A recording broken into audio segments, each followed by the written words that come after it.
Hello, everybody. Welcome to another reaction stream. My name is Todd, unfamiliar. If it's your first time here, welcome. If you're watching on YouTube, be sure to subscribe to the channel. If you're watching live via Twitch, go ahead and hit the follow button, as we do this every Monday and Wednesday. Monday and Friday. There we go.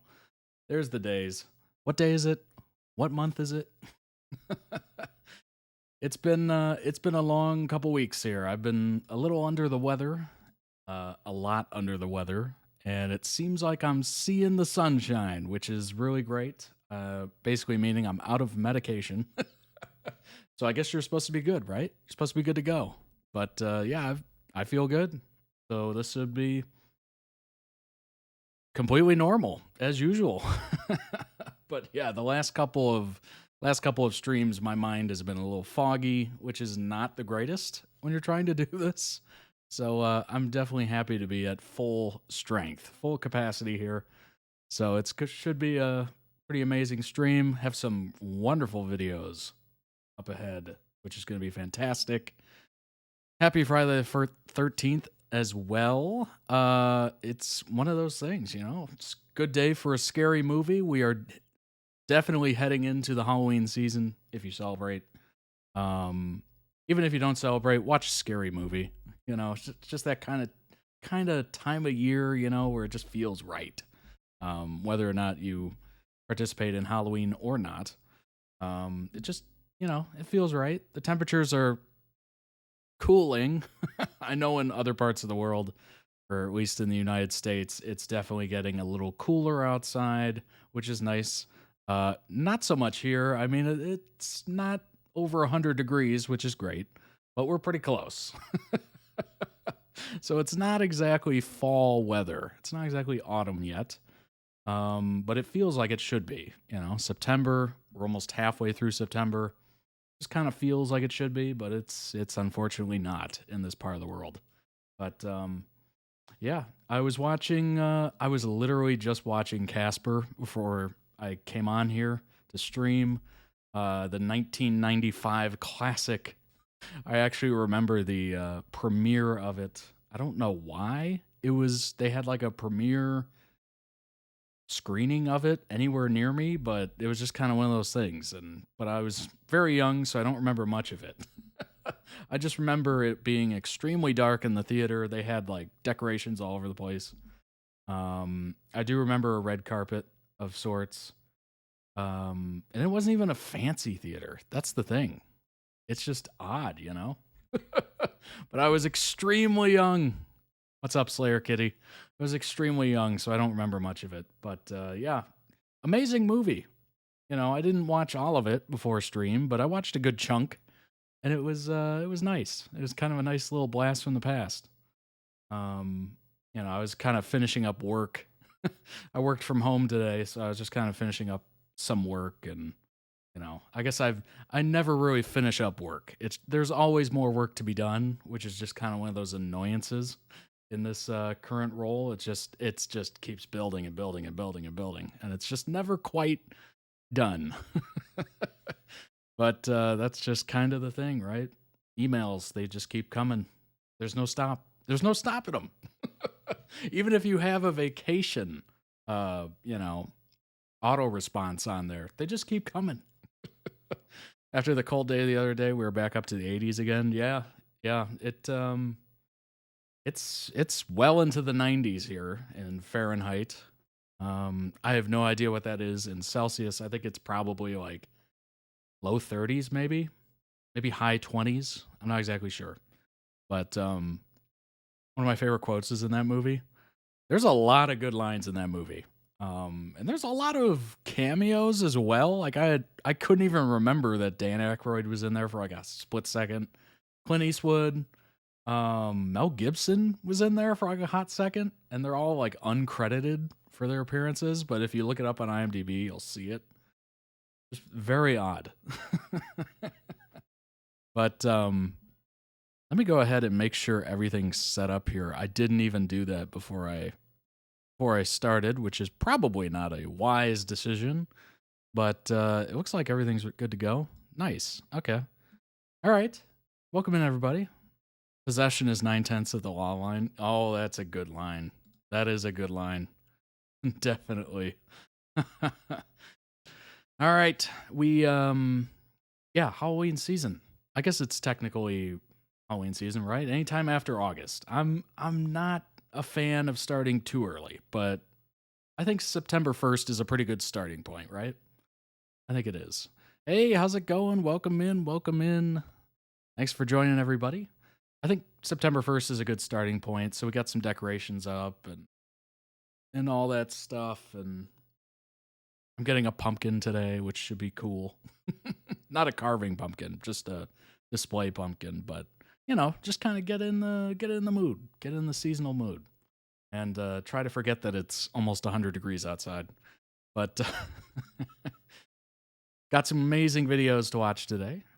Starting it off with a Critical Role. This is the continuation of Vox Machina, The Legend of. And then we got a F1 video following it up in second place. Then we go to a Nancy Drew video. And then we're going to follow that up with a ZeeNuNew video. Did you hear me? ZeeNuNew video. It's been a minute. It's been a little minute. And then we're going to finish the day and the week with Interview with the Vampire. So, seems like a pretty good timing for Interview with the Vampire right now, doesn't it? It seems like that kind of year. So, who knows? Maybe we'll be reacting to some more scary Halloween-based kind of stuff. I don't know what the members will decide, but it's up to them. It is up to them. If you're unfamiliar with how this thing works, basically toddreacts.com members, go ahead and select the videos that I react to and we all react to. Via toddreacts.com, you can see the season and series tiers on your screen. That's how they do it. Certainly there's other tiers to select from as well, so you can read that on your own time. And while you're there, go ahead and check out the summer collection, which will be leaving soon. Summer collection is up for another 17 days. Just under 18 days. Actually, no, it's about to be under 17 days. How about that? We got about 17 days left of the summer collection, and then the winter, basically the fall-winter collection will be up. We got a couple days left. Ships worldwide, members save 15% on every order. And go ahead and check out the accessories as well. The accessories are year-round. They don't go away, so they'll still be there. And then we will be adding some more accessories for the fall collection, fall-winter collection as well. I do try to check out, what's available, what I think would be nice to add. So be on the lookout. It's one of those things where if I see something that I think would be great, I'll go ahead and design it and then add it to the shop. So be on the lookout. Accessories don't go away, but the summer collection will, and then we'll definitely bringing back the denim jacket, because a lot of people have talked about that. Oh my gosh. Just an unbelievable amount of people. Where'd you get that denim jacket from? Oh, well, and then it brings up a very awkward in-person conversation. Or it's awkward to me, I guess. But I guess it shouldn't be. But hey, it is what it is. I'm a naturally shy person, so this whole thing is kind of unnerving in person. But online, I'm totally fine with it. But yeah, in person's a little nerve-wracking for sure. But go ahead and check that out. While you're at it, go ahead and head on over to the YouTube channel. That is where this got its start and will continue to get its place. Any and all streams will be uploaded to the YouTube channel. That's where all of these hang out.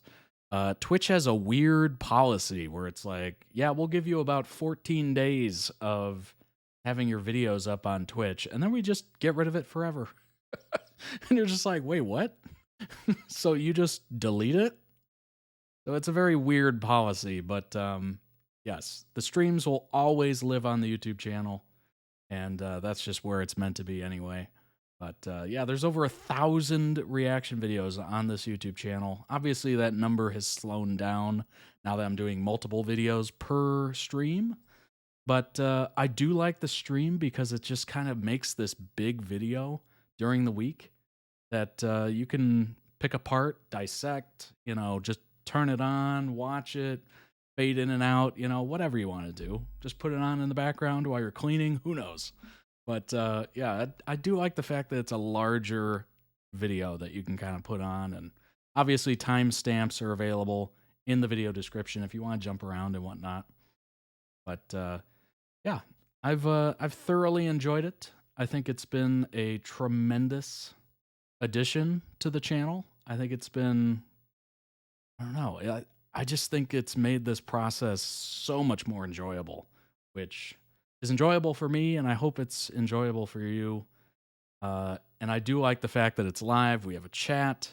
People can chime in. It's just something about it is just really added to the overall feel of the channel, and I've enjoyed it quite a bit. I hope you have as well. So go ahead and check out the YouTube channel. Subscribe today. A majority of you are not subscribed that are watching these videos. So if you're watching this and you're not subscribed, please do so. It is free. It's easy. Subscribe to your other favorite creators as well. It's super easy. And it's just kind of a nice little morale boost, to see the subscriber number go up. That's basically all it is. Plus, a lot easier to find the videos if you're subscribed, because YouTube will know, hey, give that person more videos of this. And it's just kind of an easy way to make sure you never miss a video. So go ahead and subscribe today. And last but certainly not least, stitching in hand right now. That's awesome. That's very cool.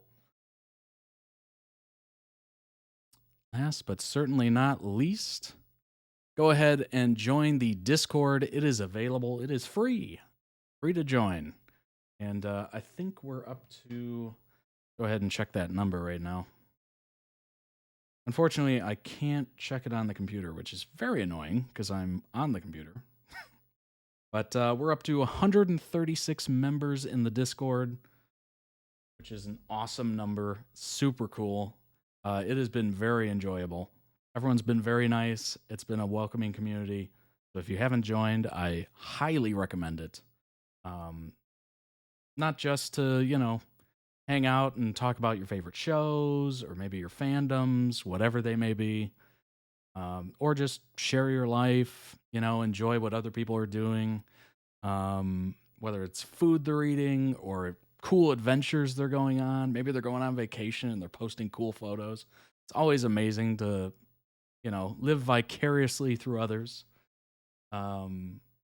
Certainly, when they're gone to places that I've never been or I've wanted to go, like it's super neat to watch that from a distance. And what's really funny is enjoying places that are colder because it's so warm right now. I'm literally sweating, and it's September 13th. Good grief. So anything cold, I'm all in for. But yeah, you can check out each and every one of these fandoms right now. If you see some or you don't see something that you want added, just let us know and we'll add it for you. Literally in the request a channel right here. All you have to do is click in there, write down what you want, and then we'll make it for you. Super easy. And then we have all these fun categories as well. Book club, adventures, food, music. What music are you listening to? What might you think that other people might enjoy? Maybe you really like this niche thing and somebody else really likes it too. Well, there you go. You can start a whole channel and talk about it. It's super awesome. It's amazing who you'll meet. Everyone's just been really wonderful. And it does give you a heads up as to the streams as well in there. So it's very nice. I post my updates and the hobbies in the Discord. Yes, Rocco Kitty puts a lot of effort into stitching, and very cool to see the updates. obviously very talented too. I look at those and I go, wow, I could not do that. I couldn't even draw what you're able to stitch. That's the amazing part. But yeah, so go ahead and check those out and everything else as well. And yeah, let's go ahead and get started. I don't have a lot of time today, so we are going to kind of move along at a decent pace. So let's go ahead and jump into the first video. Here we go. Legend of the Design of the Legend of Vox Machina. Interesting title. Very, somewhat repetitive, I guess.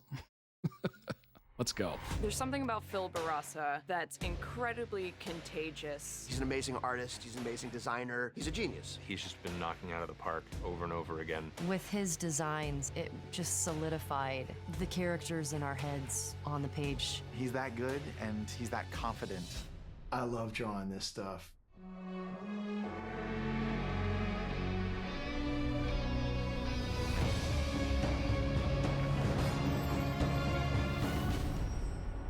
We at Critical Role have been blessed with having our characters drawn by amateur and professional artists in the critter community for years. I've seen hundreds of versions of Scanlan Shorthalt.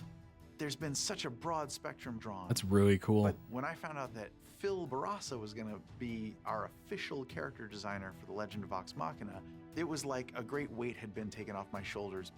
I'm a huge fan of Phil Barassa's. I have been for many, many years. All of his work on the DC films, I saw his style and I connected with it in such an acute way. He has such a fantastic eye. I met Travis before I knew about Critical Role. He was playing one of the heavies in a Batman movie I did all the character design for. I didn't talk to him after that for a few years. The next time we ran into each other, my wife and I were taking an early flight out of LAX to go to JFK for New York Comic Con in 2018. As the fates would have it, when Laura and I sat down, I hear this, Travis? And I look to my left and across the aisle is Phil Barassa just sitting right there. And just in that moment, lightning bolt to the head, I was like, we got this animated series that we're developing. Travis was like, would you be down to take a pass at these characters? And I was like, hell yeah. Just something clicked for me. That's amazing. Drawing this stuff. I'm just shy of 20 years now doing this. And I spent the last 11 consecutive years doing superheroes. If I'm known for anything, it's for the work that I did on the DC superheroes at Warner Bros. Animation. But fantasy is my first love. Phil is so amazing, and he's worked on a lot of the superhero stuff that Travis and I have done in the past, and his designs are phenomenal. So the fact that he came on board was a huge jump in excitement level for me. I mean, It's pretty amazing how life can kind of do that. Where just, you just happen to bump into somebody, and whether it changes, your job, because, they recommend you for a position, or they tell you about a position, or, something like this where it's just, hey, do you want to collaborate? It's very odd how life can sometimes do that. It doesn't do it always, that's for sure. But every once in a while, you kind of strike a lucky spot. excitement was hard to contain. So many of us were fans of his work from what he'd done with WB. I'm a huge Batman girl, and I love all of that. I knew Phil's work before I knew that it was Phil's work.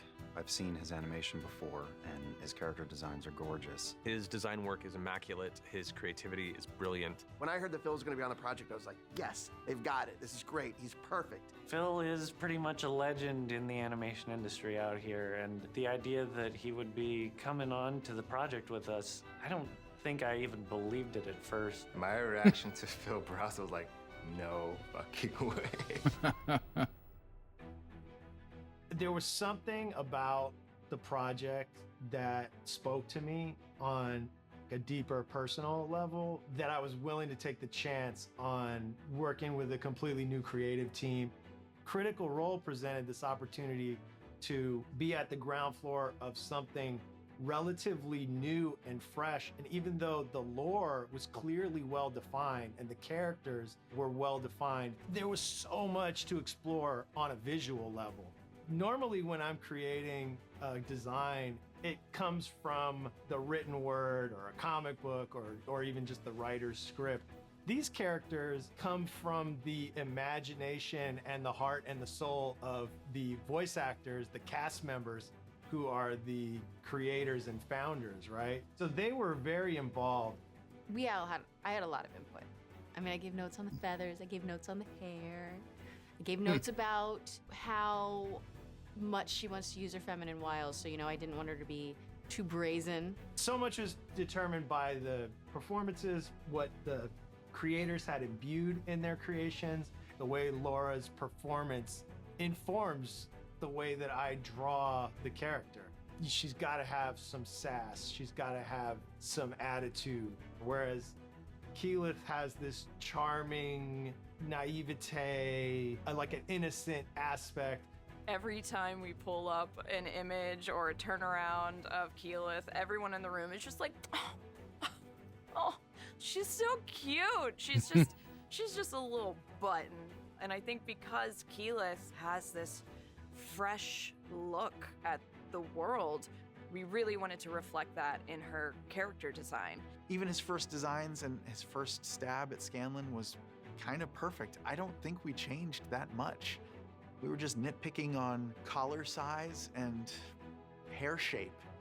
Everything else, like Phil's first takes, are everybody else's 10th take. The first stuff I saw of Grog, the frame is right, the expressions were right, and he just gets the bearing of the guy, because it's so easy to make a hulking figure look intimidating. But Grog has to be able to convey both the rage and the fury of a strong jaw, but also like the warmth and the gentle nature of Grog. He's kind of the Hulk, but he's kind of not. There's a cuteness to Grog too. So there were things that we played with, like the size of his ears. Phil did such a good job with just the nuance of each of the characters' personalities coming through. Pike's hair color to the color of her armor and the little scrapes on her armor, and he just took it to the next level. They've created these original characters, but they're also very archetypal. Like Percy and Vax are dexterity builds, so they're very lithe and long to kind of bring out, to show the agility and the dexterity inherent in the class. Percival is a character that Phil grasped so quickly and understood how everything was supposed to lie, especially when standing with everybody else, has a very unique look and a unique vibe. Phil's excellent at what he does, and both with Vax and with all these characters, he has come in, landed pretty close to the target already, and then we're able to sort of shoot ideas back and forth, and then the next week it's there. It's been really cool working with him to kind of take these characters that don't just live in my brain, but each one of them has a part of me in them, and then have them come back even prettier than I could have ever hoped for. Watching him dive into this fantasy scape, Phil's just flexing. He's having a blast. Phil's had tons of leeway to just create kind of whatever his mind can dream up.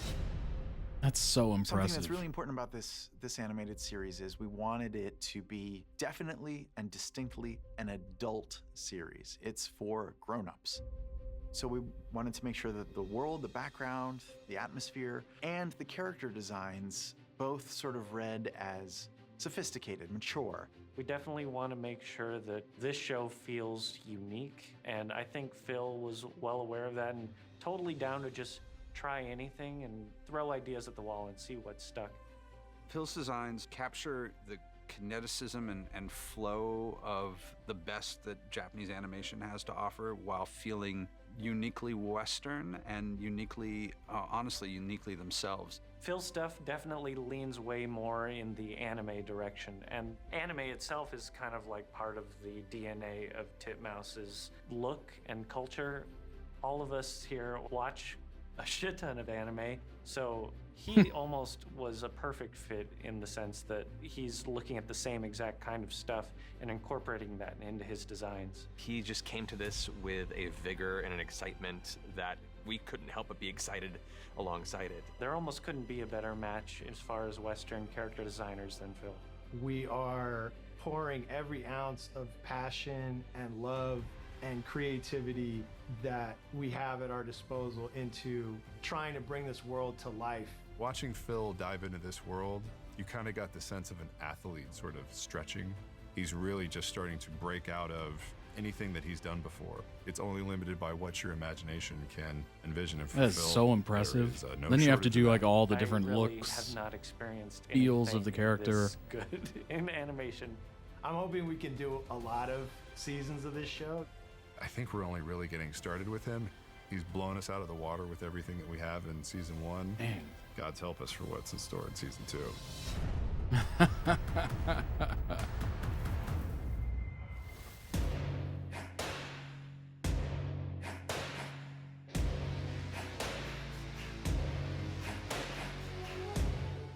The fact it's on Prime is amazing. You know? That is a heck of a service to just wind up on. Because Amazon, you know, obviously has a lot of money. Clearly. They paid, what, $1 billion for Rings of Power, basically? Just to get the rights. I think it was $1 billion.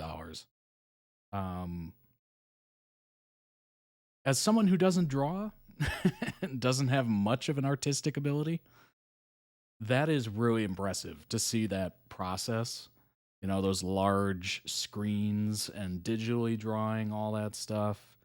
You know, I have an iPad, which I use for, you know, managing the YouTube channel and everything else that comes along with this.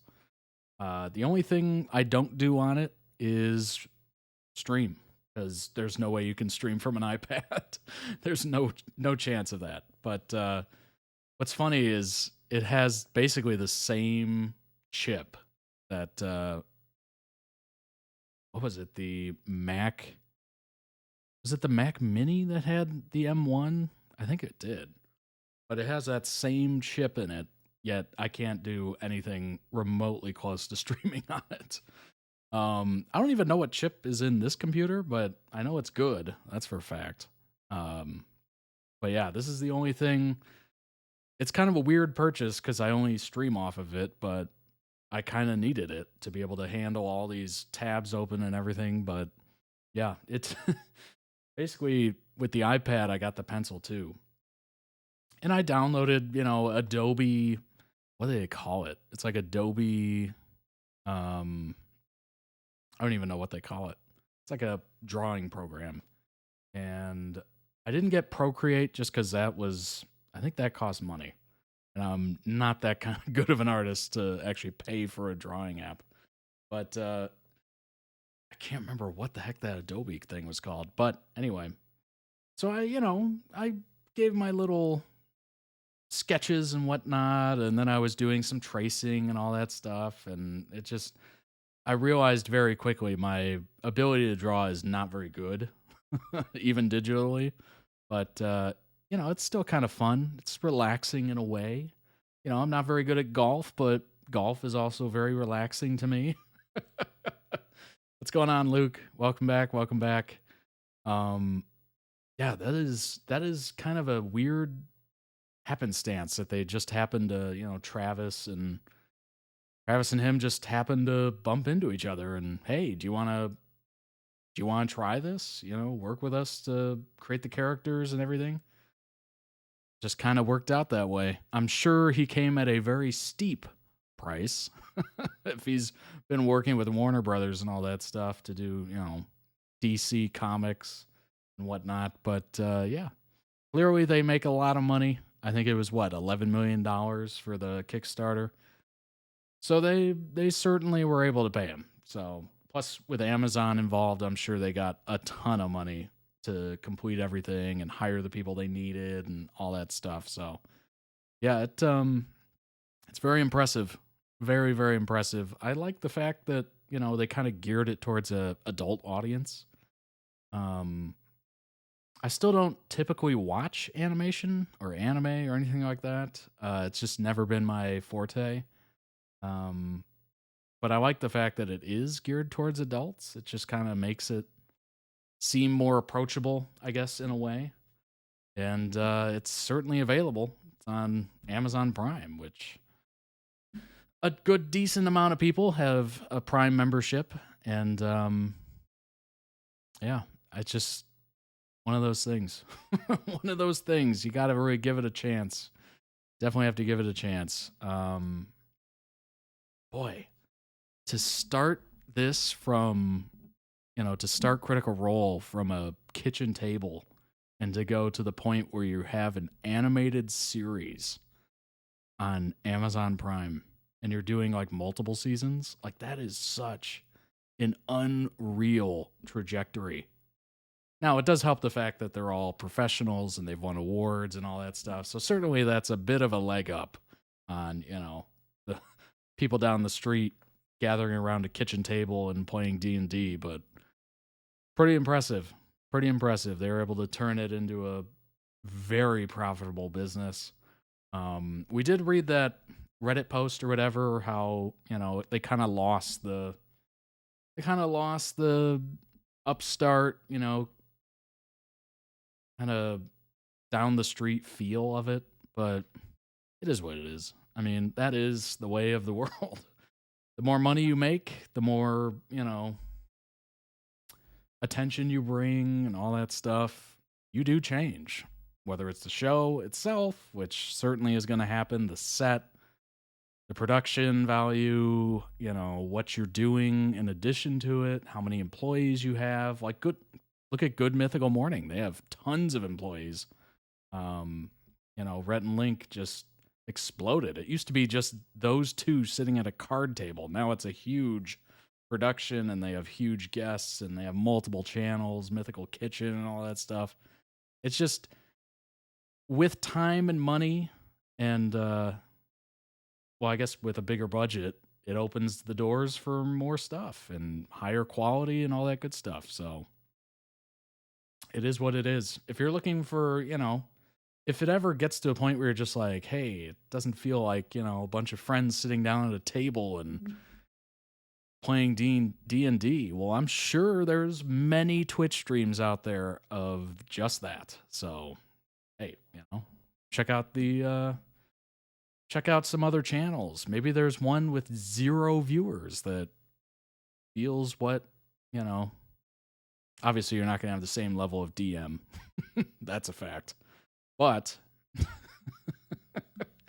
there's, I'm sure there's many channels that give that, down the street kind of feeling if you don't have a party of people to play with. What's up, Jace? Avatar made for kids, makes adults cry and laugh. Vox made for adults, gives you every emotion too.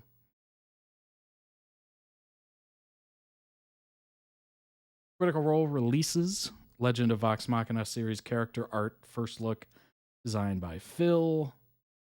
There's a good one. Yeah, those are amazing characters. Got different sizes, obviously. Different weapons. Just kind of gives them all a unique feel.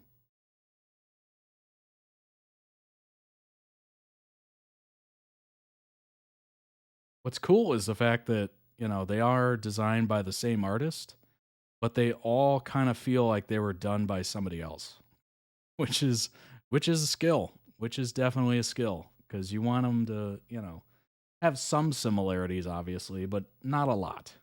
Not a lot. You want it to seem like this group of randomness just came together and there they are.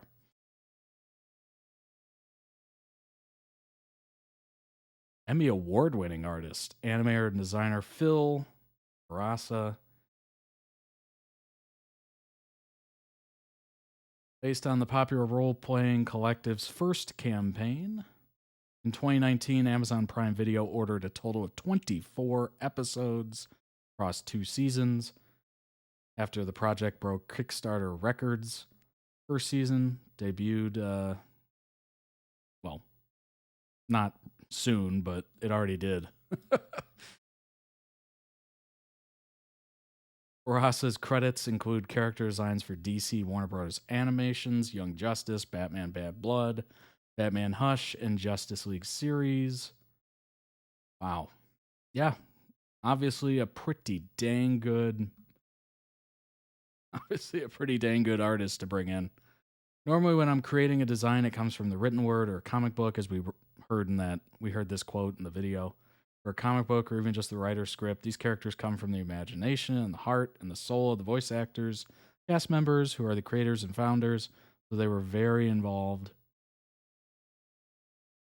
Yeah, that's super nice to have,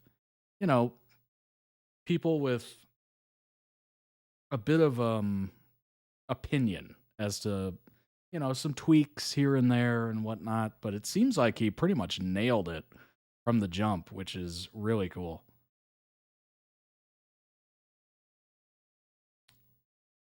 Bunch of amazing executive producers: Star Wars Resistance, Metalocalypse, Nico and the Sword of Light, Big Mouth, Star Trek Lower Decks. I mean, that's pretty amazing.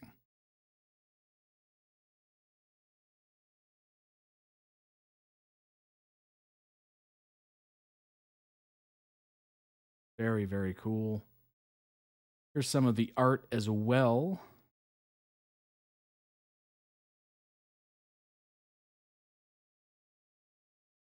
So I'm assuming as a character designer, you literally design the characters, right?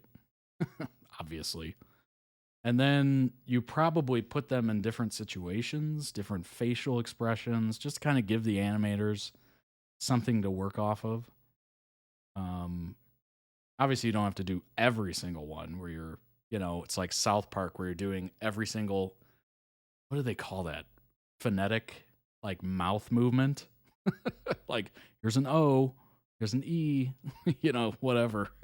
I don't think you have to get into that detail, but obviously did, as we saw, do a lot of different positionings and, maybe drawing their weapon, maybe, mouth open or like agape.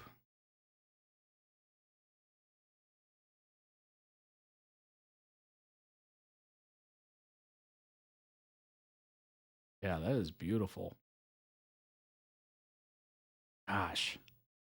I tried something like this on the iPad.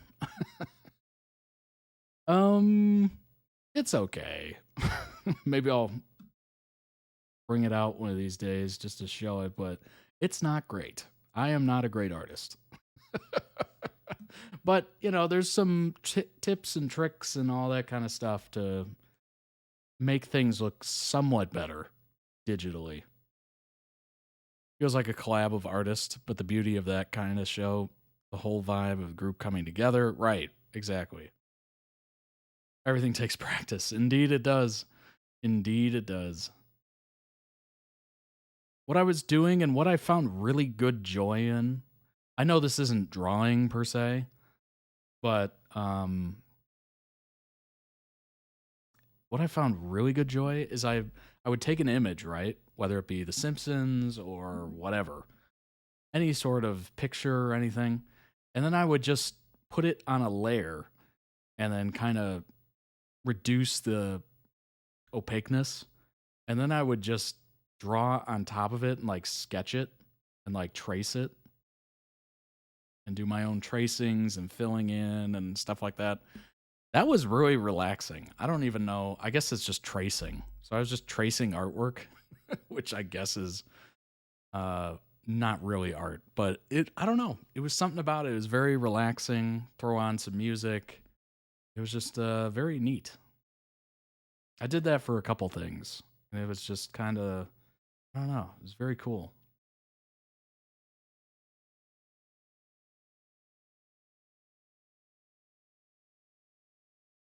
Yeah, these are great.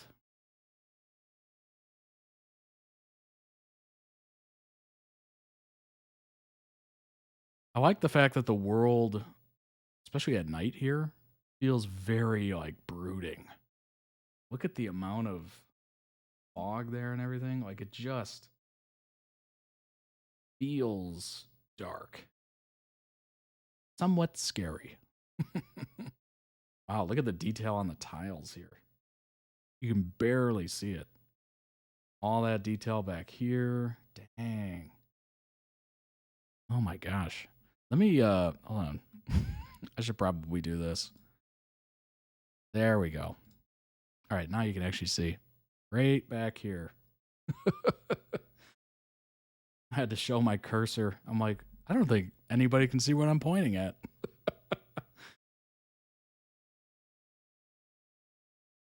I can't draw a straight line, so yours is probably amazing. But hey, I'm a writer, not a physical artist per se. Yeah, yep. Very different skills for sure. That's awesome. That's very cool.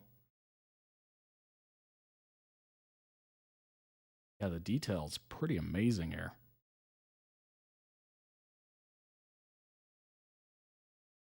Come on, zoom out. Zoom out. Oh, these are like action shots. Very neat. Very cool. A little bit of world building here. Modeling.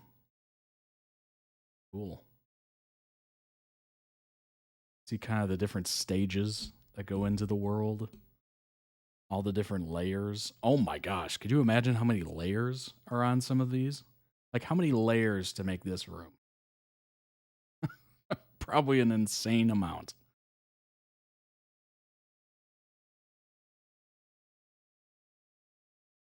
Oh yeah. You can see the difference there with the lighting. Oh. Very cool.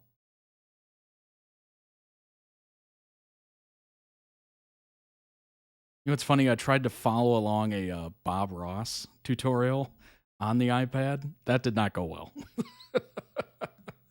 That did not go well at all, actually. But I gave it a shot. I gave it a shot. Let's go ahead and bring up the second video of the day. It is Funny F1 Moments, Daniel Ricardo. I'm going to say Ricardo. That's what I'm going to guess. Edition. Yeah, let's go ahead and bring it up. And we will get started. Hola todos. Hello, everyone.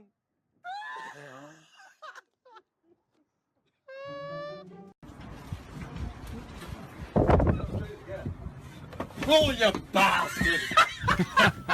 Say hello. I shouldn't laugh too hard. I get scared easily. The amount of jump scares. Ooh. Hey, brother. How you going?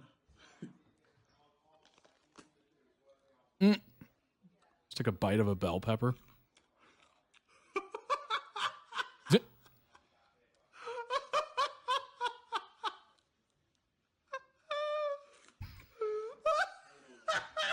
The kid's just like, what?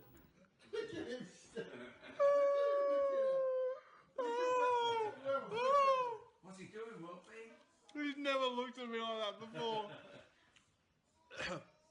He really thinks I'm weird right now. I mean, what a combo. Well, look at this guy. Where does he get off? Good morning to you, Graham. And I'm Scottish. Oh, Scottish. Same thing, right? I wanted you to ask me a question all weekend, and I was waiting to say that, and I just blew it. Yeah. As we saw Bottas go off in 19. Was it tricky today? No, he's just a rookie. Okay. You said Guy who plays Buck in 911 eats bell peppers like that. Doing the reflex. I love bell peppers. And I could probably eat one like that. But I don't know. There's something in me that just won't allow it. I'm like, I gotta cut it up, take out the seeds, you know, dip it in something, like a veggie dip or something. It's real sweat. I'm a high-performance athlete. Athletes sweat. Sweat, baby. Sweat, sweat. Oh my god. Developments for the power unit this weekend then are not from a performance related angle, but are instead, hello, How are you? Are you leaving? Ah, come on, man.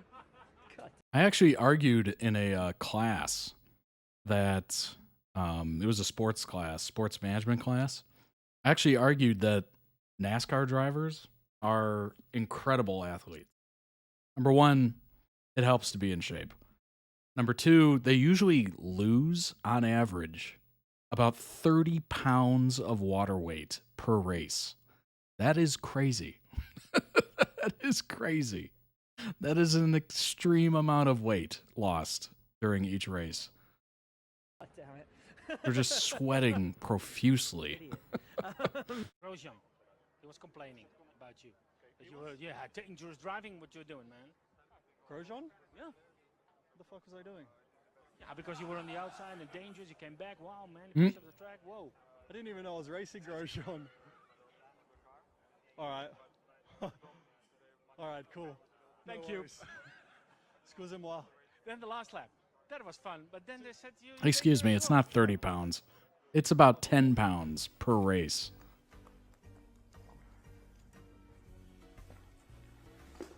$10 pounds of sweat during a race. Are you moving my That's stuff? crazy. What?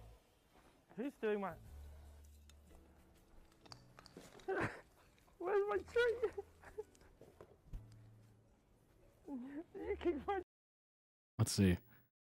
Temperatures in the car often exceed 100 degrees. So what? In Celsius, that's like, what, 34 or something?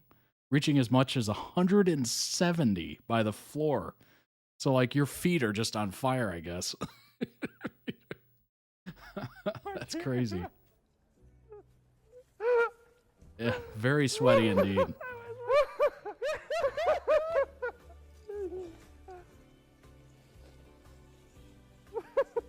I can't imagine that. Because you're in, race car drivers have what? They have, like, the fire retardant suit. So you have that on. God knows what that's made of and how heavy that is. So you have your fire protection. And then you have the suit on top of that. And then you're stuck in this car in, like, Florida in the summer. And it's just so hot. Oh, God. Like, the windows don't roll down. There's no air conditioning. So you're just stuck. That literally sounds like a nightmare scenario. Where's my bag gone? I don't know where any of my stuff. Because I'm sure we've all gotten into a very hot car from time to time. Good family around, good friends. I think I have everything in life I can ask for. He's blowing on his ear. I thought it was a flyer, eh? How's your relationship with Nico Hulkenberg compared to your relationship with Max? Appreciate the follow, Atlas. Appreciate it. It's certainly encouraging. It's your choice. I don't know how you can resist it, but fair enough. But it's professional, which is, I think, beneficial for the working environment. Drivers parade time. Oh, hey, don't, hey! Alright, what's going on?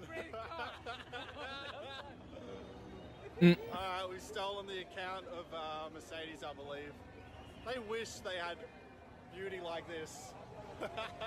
Alright. Woo! Go Ricardo! Go Ricardo! Screaming his own name. Ricardo fans, my goodness. Woo! Ricardo's. So, here we are in Spain, hello Spanish fans, and now we switch to Belgium. Here we are, Spa-Francorchamps, Eau Rouge, raining, it's raining. Oh my gosh. It is your man.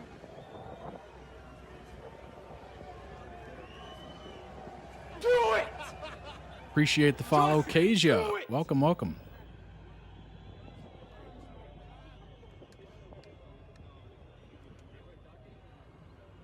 Hey, follower goal met.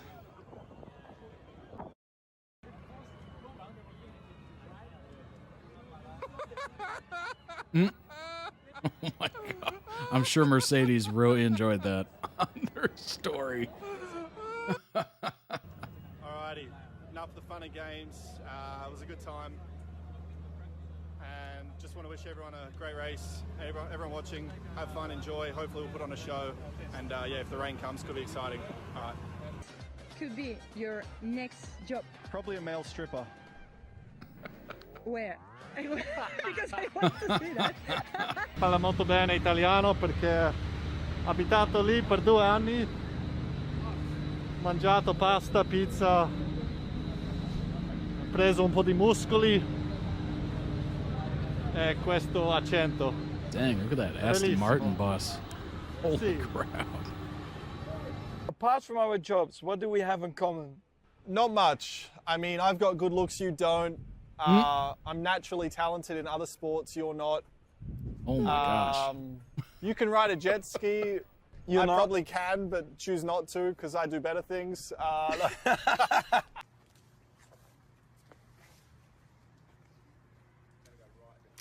Oh. Nice. Simple answer for both, alcohol. Yep. Formula One drivers are in future going to be cameramen. Well, the previous two have been not very good at it, so let's hope for something spectacular from Daniel. Otherwise, I think we should officially make it not a thing. How about racing drivers out in Formula One cars showing their skills? That'll be a catch-on. Yep. It's going to hit the you could put a few little raincoat for the camera. The cameraman in the Formula One cars, that could be quite interesting. Yeah. Danny Cam, is he going to penetrate the Mercedes garage? Will they stop him? Well, this is getting interesting, actually. Oh, he's going into the opposition's garage. Now, that is quite fun. That is typical Ricciardo. Give him an opportunity and he's going to take it with both hands. That is brilliant. Absolutely brilliant. No one else thought of that. So Ricciardo straight there. And even getting a thumbs up from the Mercedes mechanics.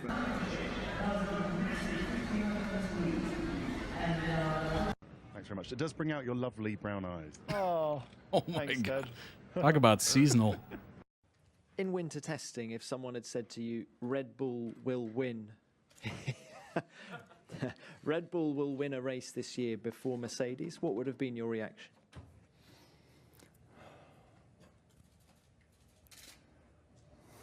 Good job.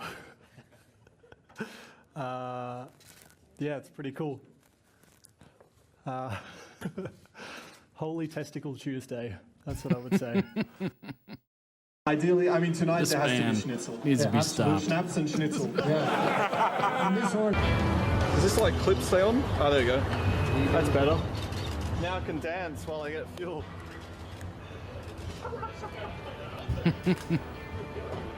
Well, you're coming in hot. You're coming in so hot.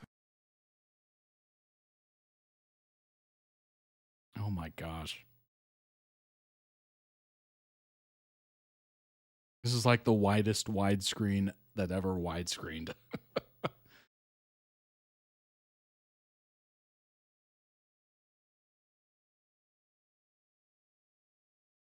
Obviously, this song was claimed, as you can tell.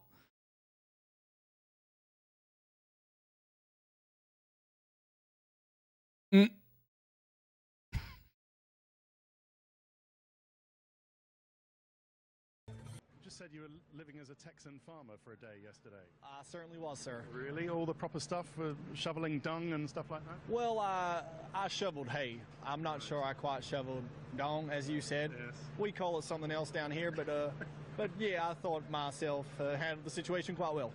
Didn't have to do any lambing or That was actually a carving? pretty good lasso. No. The old rubber glove on the hand. I wore rubber gloves, but that was just to lift the hay, sir.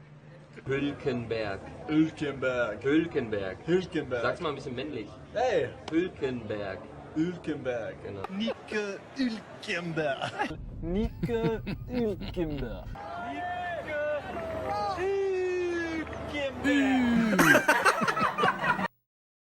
Oh my gosh. That man is a monster. He needs to be stopped. See, now I kind of understand why the old gearheads and whatnot, or old F1 fans, are not a huge fan of the change in access to the drivers and everything. social media and whatnot. I'm not surprised, but I don't know. If you're not into it, like I said last time, if you're not into it, just don't watch. Don't tune into it. Just watch the races only, or, don't follow any of the drivers. Very easy to not partake, Very easy. I don't have TikTok, right? I'm not a huge fan of TikTok, so I don't have it. It's just that easy. But Daniel, Ricardo, it is Ricardo. Look at that. There you go. Confirmed. Australian-Italian racing driver, currently competing under the Australian flag. Boy, 1989. Graduating from karting to junior Formula in 2005. I almost said 2005. Oh my gosh. Are we saying 2005 or 2005? Ricardo won his first championship at the 2008 Formula Renault, maybe? 2.0 West European Cup with SG Formula. He then won 2009 British Formula 3 Championship, Carlin Motorsport. The fact that you can go from karting to junior Formula, that's crazy. That was the one thing that really stuck out to me last time, is that I had no idea karting was at all competitive. I literally thought go-karting or kart racing was literally just a fun carnival ride thing, or, at one of these go-karting businesses or whatever. I thought it was literally just a fun little, yay, let's go karting kind of thing. I had no idea it was an actual motorsport discipline. Shifter karts, usually raced on scaled down circuits, although some professional kart races are also held on full-size circuits. Wow. Karting is commonly perceived as a stepping stone to the higher ranks of motorsport, with most Formula One drivers. It's Hamilton, Sebastian Vettel, Nico Rosberg, Max Verstappen, having begun their careers in karting. What? Renault, it's silent. Oh, okay. Yeah, I was, I've seen some of those cars, and I never quite knew how to pronounce that. So I'm glad I now know. The T is silent, except in Moet. Isn't that weird? The champagne. For the longest time, I said Moet, and I'm like, oh, it's French. The T's probably silent. But no, it's actually Moet. Very odd. So apparently the rules are kind of all over the place. Karts vary wildly in speed, and some, known as super karts, dang, okay, can reach speeds exceeding 160 kilometers per hour. 100 miles an hour? What? Now that would be fun. Where's that at? Could you imagine? Go-karts, or karting or whatever, at those fun little places, they usually go very slow. They're usually go like, what, 5 miles an hour, 10 miles an hour max? Like, they don't go very fast because they don't want to get anybody injured, and it's an insurance nightmare. Then they get sued or something. But to be in one that went 100 miles an hour, I would be absolutely floored. That would be so crazy to be that low to the ground going 100 miles an hour. French people honestly just go with the flow. I can appreciate that. I am very much in that same vein. While recreational go-karts intended for the general public may be limited to lower speeds. Yeah, that's what I think of when I think of go-karts and karting and everything. Just recreational fun. Yeah, I don't think they go very fast. I've been in a couple, but it was just recreational. Gosh, that would be so freaking cool to be on an actual track in one of those that goes 100 miles an hour. Oh my gosh.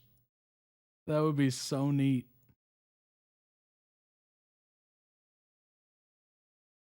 Yeah, as a free time activity, it can be performed by almost anybody. Very cool. And they have the little, what I like is the bumper carts where you have the bumpers on the sides and you can literally just throw that thing into other people. You're just like giving yourself CTE and whatnot. In a motorsport, permitting licensed racing for anyone from the age of 8 and onward. In the United States, there is not as much FIA involvement. Instead, many organizations regulate racing, such as IKF, WKA, KART. I mean, that's a great acronym.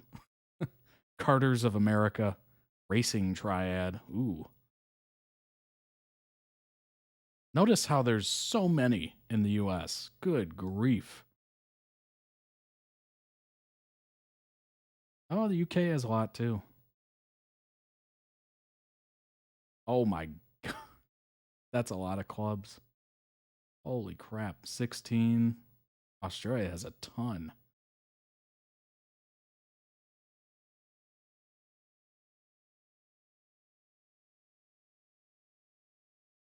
Endurance. Oh my gosh. Ranging from 30 minutes up to 24 hours or more. Oh my God. Could you imagine karting for 24 hours? Like the Le Mans? Oh my gosh. As well as the famous 24 hours of Le Mans race for automobiles, there's also 24-hour events for karts, which take place at Le Mans. Oh, no way. That is crazy. Oh my gosh. I had no idea. That is unbelievable.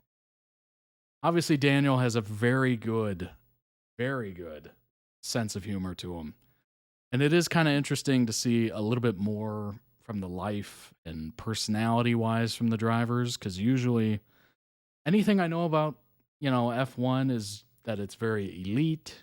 It's not a lot of input from drivers and teams, and it seemed very secretive in a way, or, very highbrow to the point of like, they're looking down their nose at you. So to see it kind of change a little bit over the years and get a little softer and, show more of the drivers and their lives and everything like that. Honestly, it's probably good for the sport. Just getting more people into it, more documentaries, all that stuff. I can understand and appreciate people that don't like that and kind of enjoy the mystique and the air of sophistication and all that stuff. I get that. But for the long time health of the sport, it probably is wise to embrace it. The current era, if you will, of social media and interactions between fans and drivers and drivers and kind of let down that guard of, oh, we don't talk to Mercedes people over here. Oh, no. We don't speak to Ferrari. They're our enemy or they're our rivals. That kind of stuff, I get it. You got to have rivals. But it shouldn't hinder the accessibility of the sport. You know what I mean?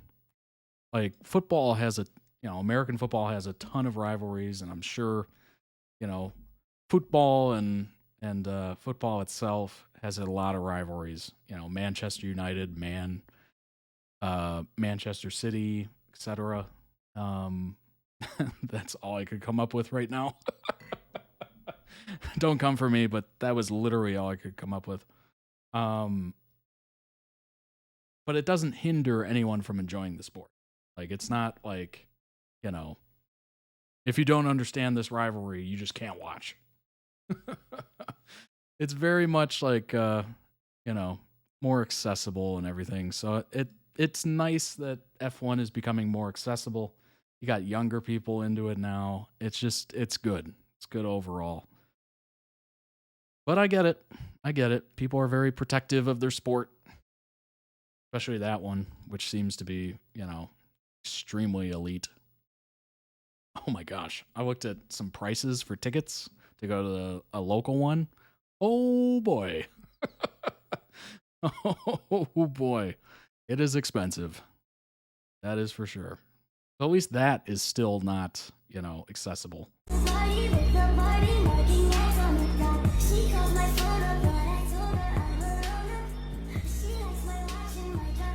What if I didn't introduce this at all? This is Nancy Drew TikToks compilation to watch because we missed them. This is by Luke, who is literally in the chat right now. So go ahead and check out the channel. Link down below in the YouTube description for all these different videos. So go ahead and throw them some love. And also check out the channels. They might have, you know, some more videos that you enjoy.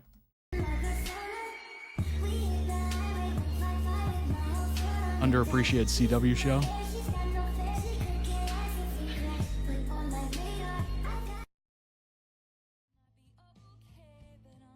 Sir, do you have a reservation? I have many, but I'm here anyways. I'm in Bloom. I borrowed your pocket knife without asking. Madeline? Ghosts are great for business. It's the murder that kills you. I'm a huge fan of hygiene, personally. Watching this attempt 7, slingshotting the steak knives at the entity did not work. Definitely not flatline you and re-shroud you as a way to hit the reset button. It's bad enough I'm already worried about Ace. Don't tell him I said that. Ghosts aren't real, Bess. You say, is game night back on? I'm gonna propel myself through a window.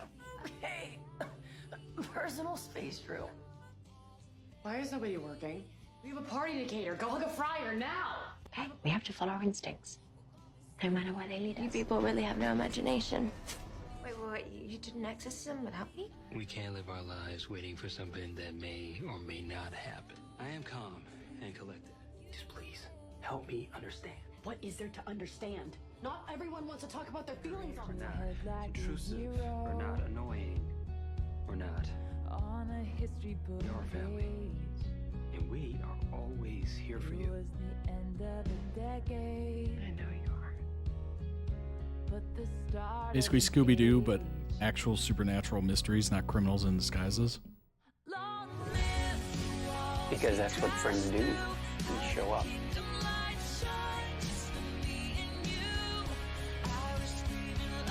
Because that's what friends do. We show up.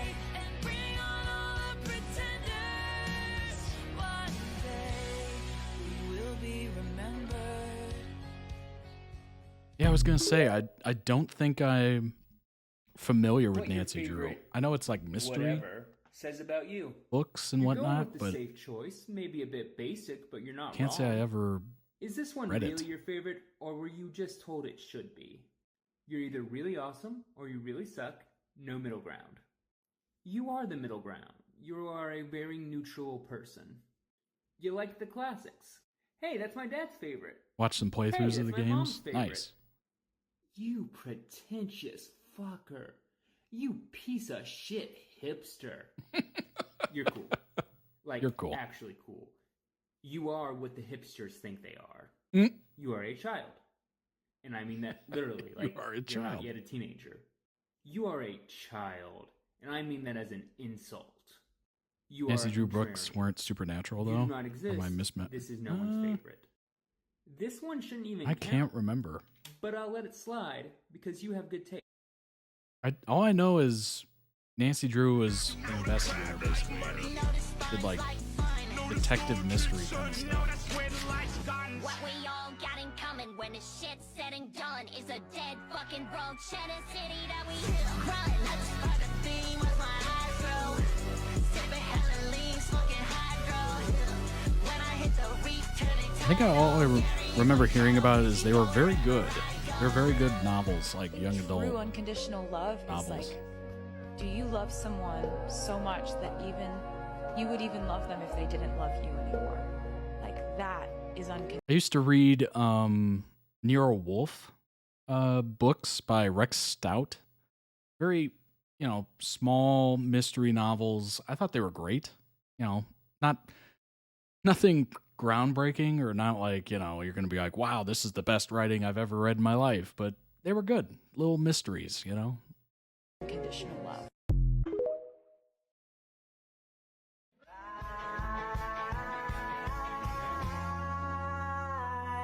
Oh, back when I I remember the Nancy Drew and Hardy Boys. Hardy Boys, yes. I read a couple Hardy I don't need Boys. to rock the boat right now. Yeah, well, we have almost all died together multiple times, so I think the friend group can sustain.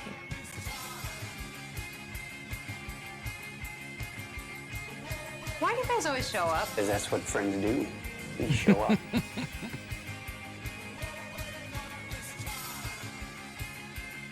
You can spend your last hours with your family. I already am right here.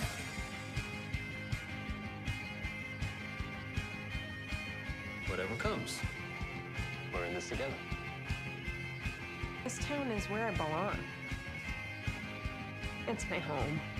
And my heart. What I like about this so far is the fact that it's, you know, it's a group of friends. They seem pretty close. Obviously, that lends well to a lot of backstory, different backstories. There's a lot where the writing can go.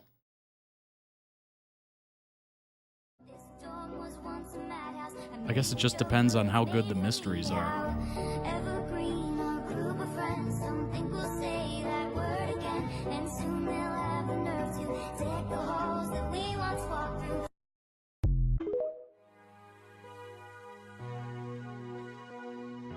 If I were to say, you know, kind of the difference between Hardy Boys and what I was reading, the Nero Wolfe stuff, it was basically just a grown-up Hardy Boys in a way.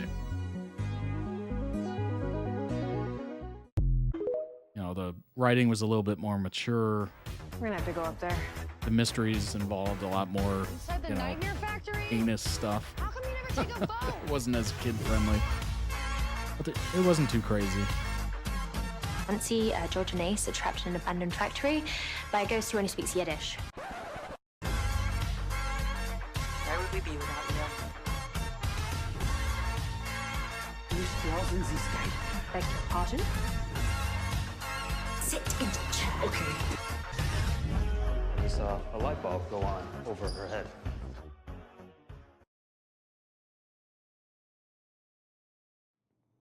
Wow. Yeah, they were definitely old. Good grief. 1927.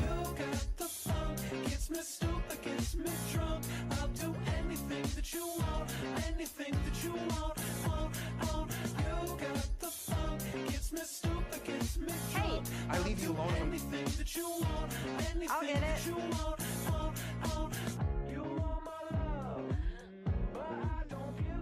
That's very cool.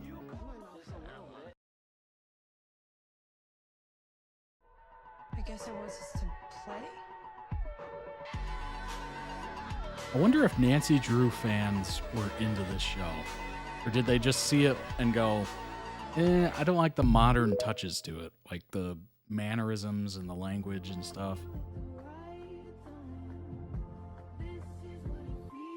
Because obviously fans of novels and books and whatnot can sometimes be, you know, you're creating your own world when you're reading and you're putting your own spin on it, and the tone, the dialogue and everything is written in kind of like a, you know, a moment in time. So I'm wondering if they read those books and then they watched this, you know, maybe an episode or two, and they're just like, it's a little too modernized, I guess.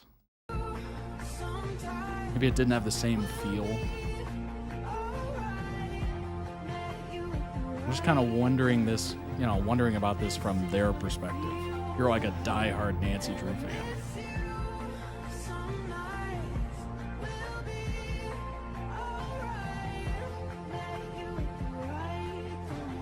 As someone who's not a Nancy Drew fan, it seems pretty good.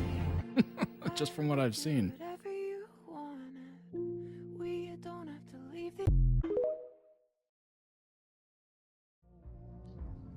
What's wrong? I feel like I left something behind.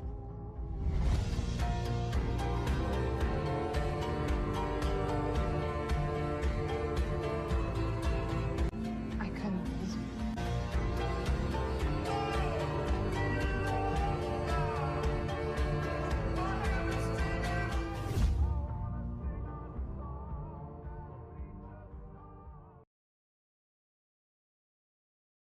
I would offer you some sorbet, but But you can't because all the world's sunbaes in my freezer. Surprise Pikachu. Hi. Just pretend for a second.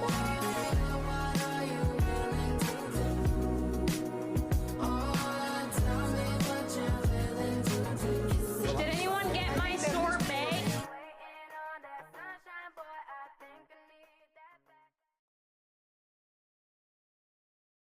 We are friends. And those feelings that you have for me, I do not share them, and I never will. I don't believe you. There's something else going on. Are you in trouble? Because I'm telling you something you don't want to hear. Look through my eyes right now. What do you see? I see tears. I definitely see tears. Now I definitely see tears. I know what you lost a year ago today.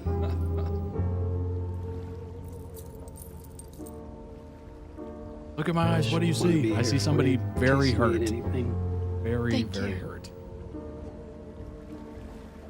Take my heart and take my hand. Like an ocean takes the darkness out. Nancy and Ace love each other, but we're about that cursed to sunset never be able to touch each in other the kiss hot because air they'll die. What? Last episode broke the curse. Dang. That is a pretty awful curse. I'm not sure if that's a first name or last name. Okay, I'm Bessa Marvin. I'm a social media savant, a former klepto, and into girls. Sorry. Dang, I've got to work on my stream moments. It was nice to meet you. Links. But, They're all popping up at the same time.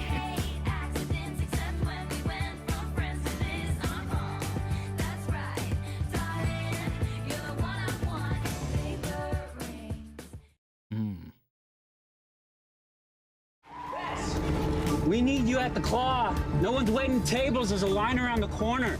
it was nice to meet you, but goodbye forever. Chef Jamie is threatening to go back to France. Man's never been to France, Bess. Get that footage, Karen. Too strong. You found a human bone at the claw? Bone time. No one panic. Hey, what is her name? Your car, I mean? Mine's Florence. Came to me in a dream. Are you talking to your car? Unconditional love, Benedict and Naoui. I could be your anchor. Your platonic anchor.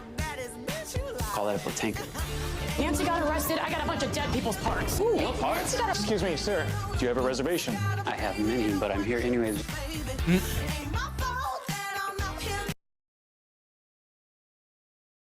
Reason why Owen is tired. You slept with my cousin.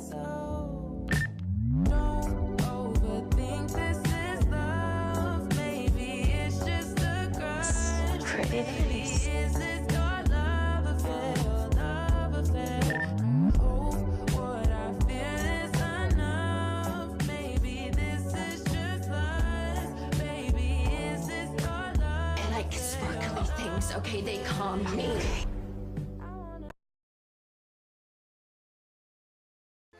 Grab your wrist. I could be a better boyfriend than him. I could do the shit that he never did. You have to tell me when all the jump scares are coming. Of course, I got you. I know every single one.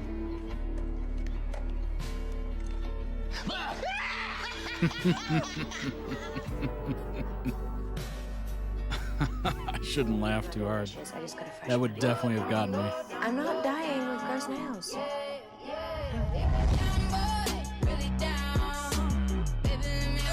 You're psychic. Apparently Doja Cat absolutely hates this song.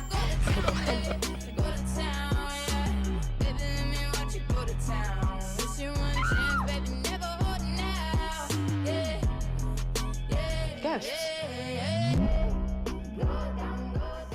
Bye. See a theme? Really? Can Jump scares? Oh gosh. My least favorite of scares. I'd much rather have like creepy scares or anything. Hi, George. You miss Around me, right? you. That's so funny. Where would we be without you? Yeah, I don't know. I think I read that in an interview or something, or maybe a video or something she did. She's like, yeah, I hate that song. I was like, whoa. All right. Dead is dead, Bess. She's been dead for a long time, and it may not be fair, but she should have moved on to peace. Bess?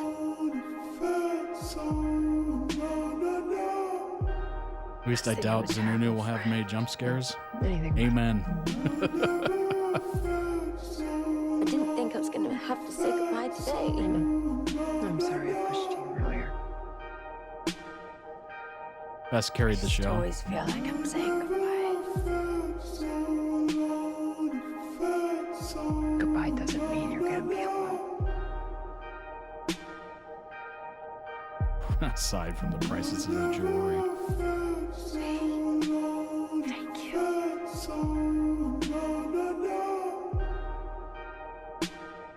Because Odette wants you to be happy. It's probably not good if a show named Nancy Drew was not carried by Nancy. It was actually carried by Bess.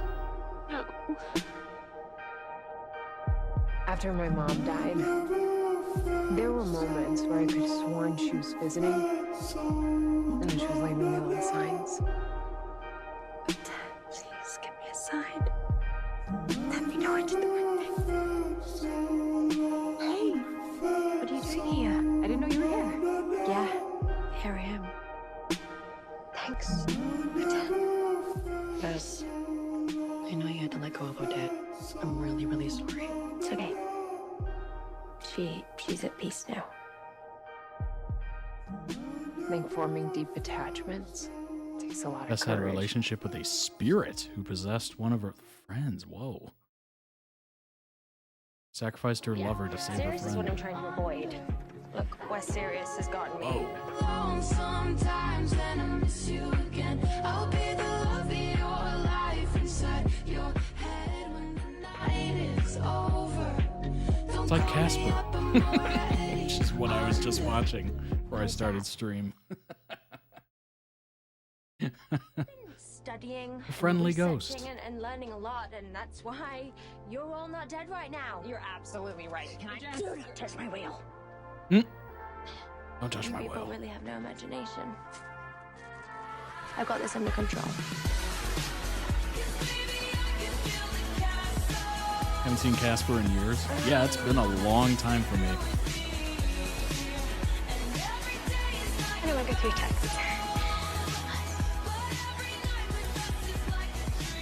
Usually one of the funniest characters, but she has a lot of trauma. Goodbye forever. Oh, wow. The irony of that is huge. Okay, they calmed me. I just bought him a little bow tie that's still on its way from Etsy. What's a girl gonna do? A diamond's gotta shine. When I walk in the room, I can still make the whole place shine. Luke, I'm starting to see a pretty heavy Best bias here.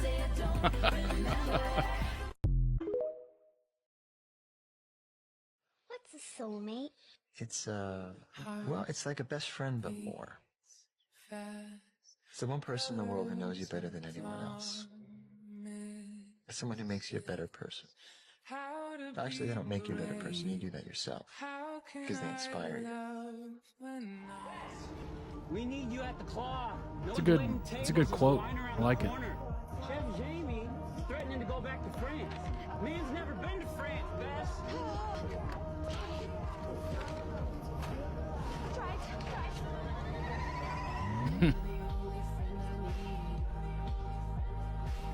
You're trying to do magic now?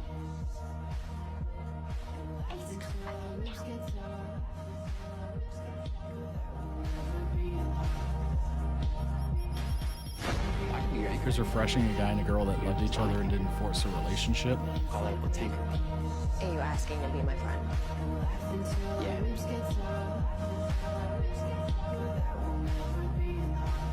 Also, he helped her find her true love, the girl.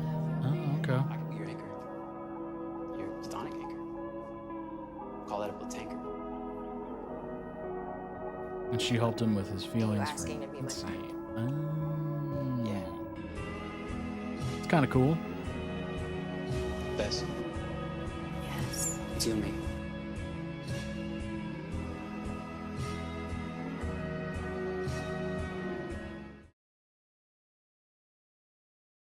You guys sure that you want to do this? We've reached out to spirits in the past, and the results have Always good to have a wingman and a wingwoman. I promise to not let you get obsessed again. I feel so relieved. Do you ever moisturize? Shut up. You said I was improving. Pretty low bar. I'm improving. If you say ghost one more time. Paramore, am I right? Yeah.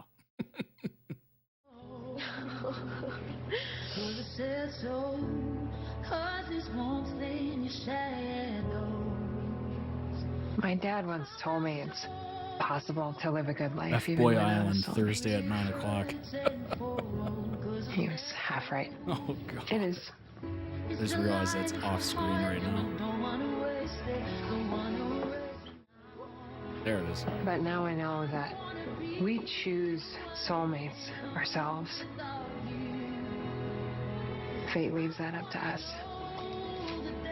And like he also said, maybe you get more than one.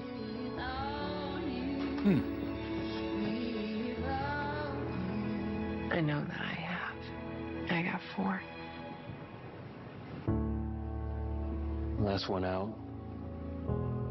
Turn off the lights. Oh, so they did have a nice, fitting ending to the show. Well, at least you got that.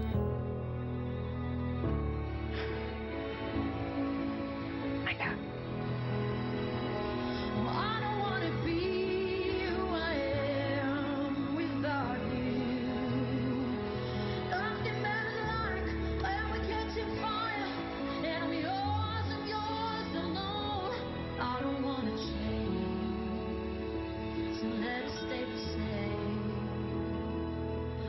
They canceled this, but kept Riverdale, who ended up using superpowers. At least this show story never lost its identity. That's a great point. That is a very good point. Dang. So they got rid of this and kept Riverdale. From what I've seen from both, I guess I would have rather... Honestly, I probably would have rather had Nancy Drew than Riverdale. Although Riverdale did give you a musical. You know, it did give you a musical. So I guess it has that. It was a great finale. Yeah, it had that classic, you know, turning off the lights, looking back, taking it all in, just kind of remembering, you know. Too many musicals, and I'm a musical theater performer. Yeah, I get that. Yeah, that was a great final scene. It's kind of a classic trope, you know, looking back on things, turning the light off, kind of ending the chapter, if you will. Definitely happy that they got to do that, you know. It didn't end on like some weird cliffhanger that, you know, doesn't really give you much closure. It's always awful when that happens. And then you're just like, dang, we didn't get like a nice, proper send-off. Nancy Drew is a television series from the CW based on the series. Produced by CBS. Premiered 2019. All 4 seasons. It's got 4 seasons. Nice. At least it got there, right? Available to stream on Max. 4th and final season premiered 2023. detective mystery drama. TV series had one spin-off, Tom Swift, based on the book series of the same name. Short-lived. Yeah, it was probably short-lived. I've never even heard of it. Premiered 2022. Series final airing. Oh my gosh. It was on May 31st, and the finale was August 2nd. It was canceled in June. Wow. There you go. Quick little one and done there. Let's see here. 2018, they announced that they were developing a Nancy Drew series. Pilot was ordered January 2019. Filmed in Vancouver, Canada.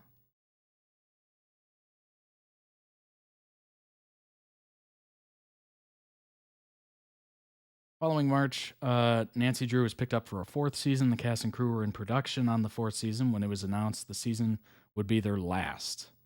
Dang, so they were in production when it was announced. Followed the CW's acquisition by Nexstar, which intended to shift away from the programming that the network had long been known for. Cast, crew, and fans took to Twitter with their saddened, sometimes gracious, reactions to the cancellation.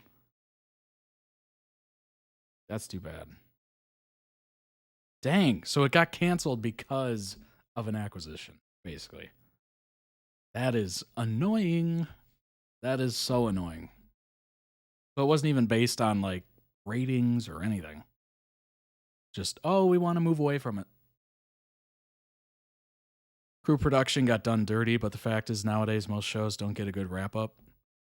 Yeah, this luckily did.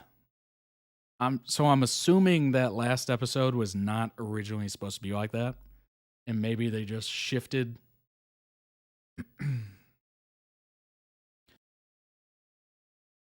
Knowing that, you know, it's going to be the last. Spinoff was boring, even though the character Tom Swift was decently fun in the main show. Yeah. It's amazing how many spinoffs just never hit. Like, it just never works. Mysteries are everywhere, and I love solving them. Nancy Drew. Age 19. Brilliant teenage detective whose sense of self had come from solving mysteries in her hometown of Horseshoe Bay, Maine, until her mother's untimely death derails Nancy's college plans. Devastated by her mother's passing, Nancy swears off crime solving while crossing off the days until she can reapply to college. But when a socialite is murdered, Nancy finds herself a prime suspect in the crime. Along with a group of other teens present at the scene, Nancy's nemesis from high school, George Fan, a rich girl with a mysterious past. Bess Marvin, Nancy's secret boyfriend, Ned Nickerson, an amiable burnout ace. Dang. 5 of them must team up to clear their own names. Oh, okay. That's an interesting plot. Encountering emotional entanglements and even more mysteries along the way, Nancy's reawakening brings her into conflict with her widowed father, who is dating Detective Karen Hart. Oh, boy. Oh, boy. And when a supernatural presence begins to haunt Nancy's investigation, she discovers that the current crime has an astonishing connection to the long unsolved murder of a local girl. Whether the ghost is here to help or hinder Nancy remains to be seen, but one thing's for sure, Nancy's going to have to unravel the clues from both the living and the dead to solve the crimes. All right, so they kind of took some inspiration from Supernatural. That's not surprising. I guess the writers had to put their own twist on it, you know, make it palatable for CW audiences. I'm not surprised they went the Supernatural route, considering Supernatural is literally on that channel. Only problem I had is the ending. They all split off and separated despite remaining friends, so we never saw them reunite. Oh. Also, Nick and George never got back together, but we got Nancy and Ace. And Bess got her happy ending too. So it was a solid 8 out of 10 finale. Nice. It's pretty good when they're able to, kind of wrap things up at least somewhat well. Very often they fumble the heck out of it. It's just not good. Lucy's baby thrived. She grew up to be whip smart and compassionate and kind and endlessly curious. And she loves solving mysteries. Carson about Nancy.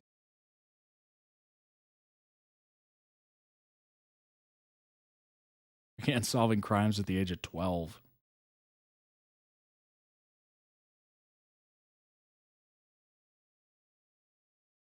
Recent high school graduate taking a gap year, spending her days waitressing at the Claw and her nights with her secret boyfriend, Nick.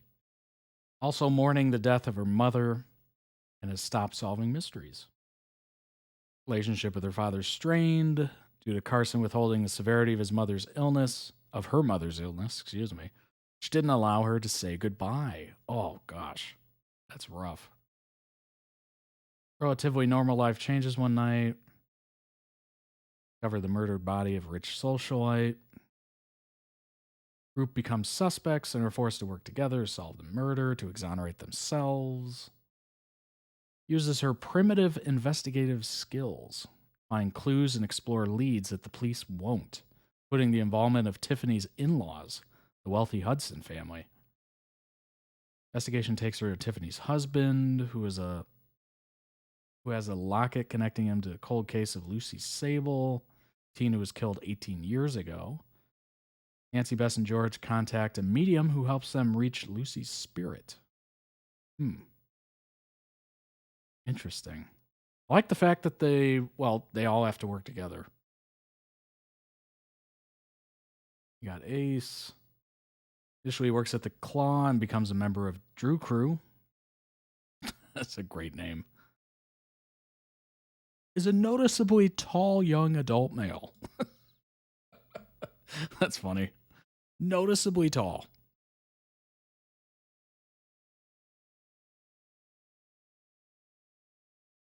Nancy's bio-father was the guy that jump-scared her when they were eating takeout. Her story with her adoptive and bio-dad coexisting was really fun. Started in season 2 and they kept it going all the way to the end. Group of friends adopted the name the Drew Crew. That's awesome. That's really cool. Amiable burnout. He has a habit of consuming the food at the Claw restaurant, which sometimes caused them to run out of their stocks too early when serving customers. Also a self-taught hacker, which had previously gotten him in trouble with the law. Got Ned, who was Nancy's secret boyfriend at the start of the show.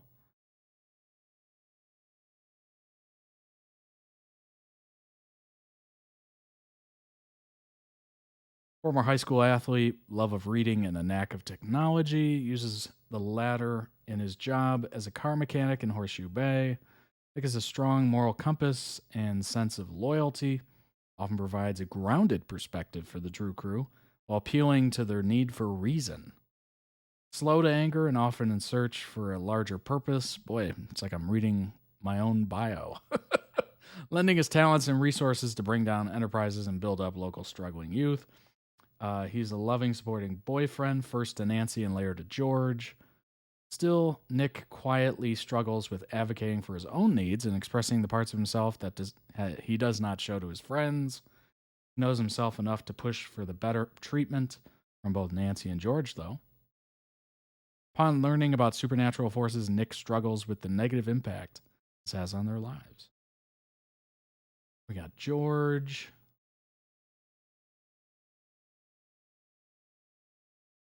Officially described as Nancy's nemesis from high school. Hard worker, goal-oriented when it relates to their job at the Claw. Stems from her role of breadwinner to her family, having to care for her sisters and alcoholic mother. Ooh. Despite having a tough-as-nails demeanor, George can be vulnerable when personal issues arise. That's not surprising, such as her affair with an older married man and shame for her mother's behavior. Also fiercely protective of her sisters. Dang. We got Bess. Rich city girl with a mysterious past. Presents this front to the others, but in reality she was raised in a bad part of England and is a kleptomaniac. She cares a lot about her looks and dresses very nicely and hides the fact that she's living out of a van. Whoa.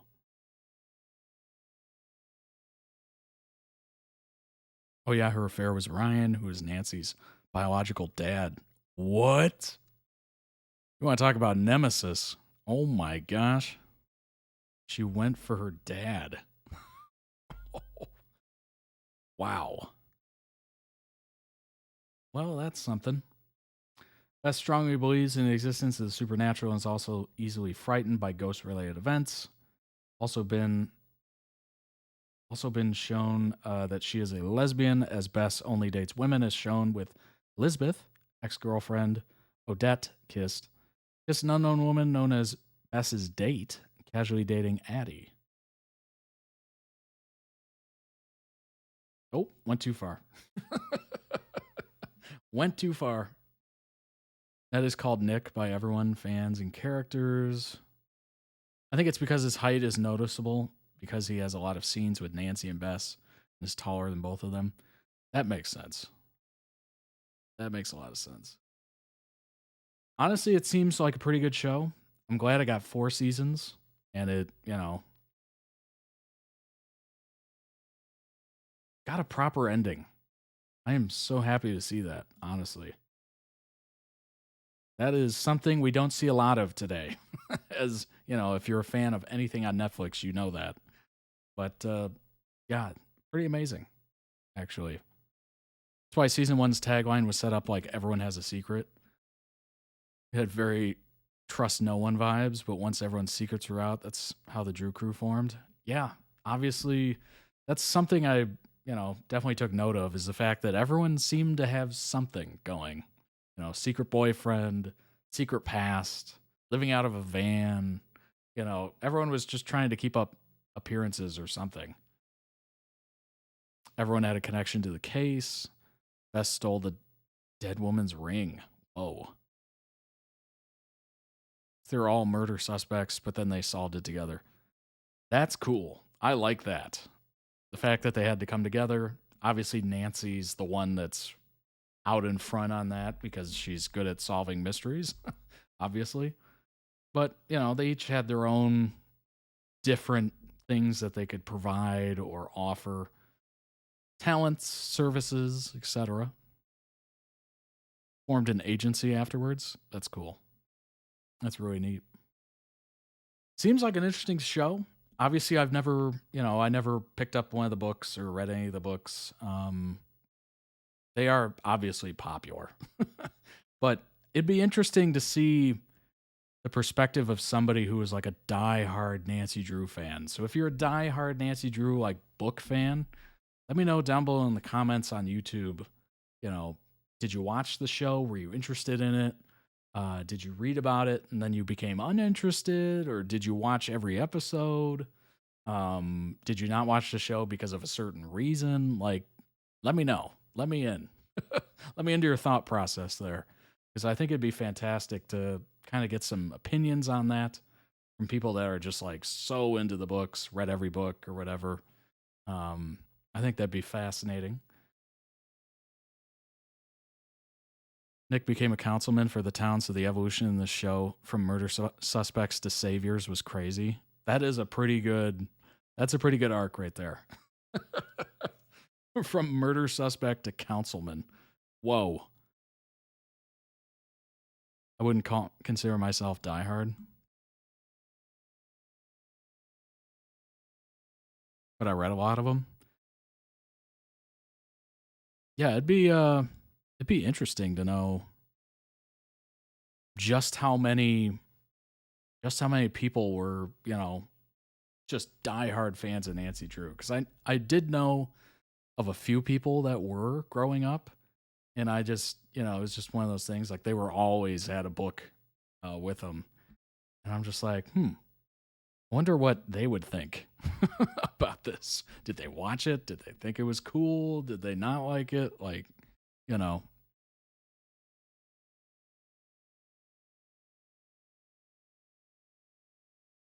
It was more inspired by rather than adapted.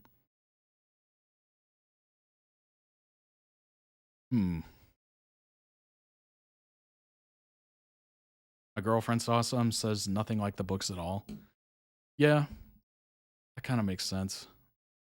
Obviously, they wanted to modernize it a little bit from 19 God knows what. Even though the 1977 version wasn't the same. I'll Die on This Hill. It's better than Riverdale. It's a no for me. All right. I get it.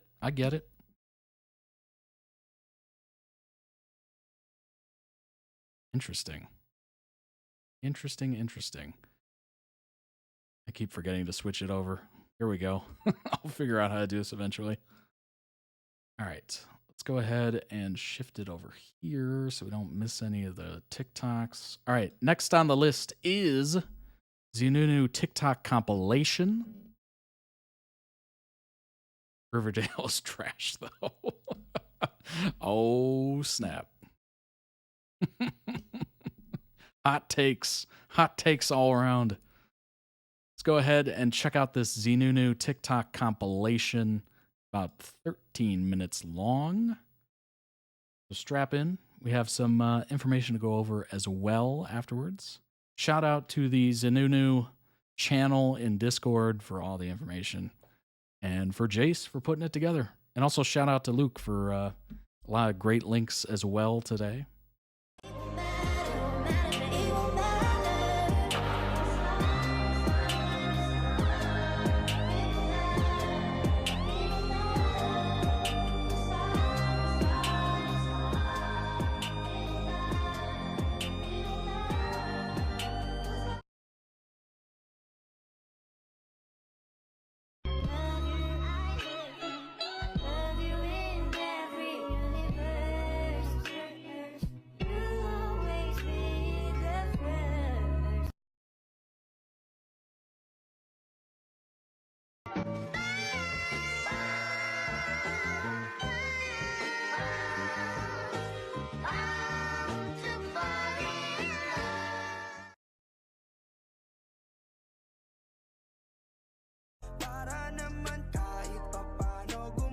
Cheese Day. Sign me up for Cheese Day.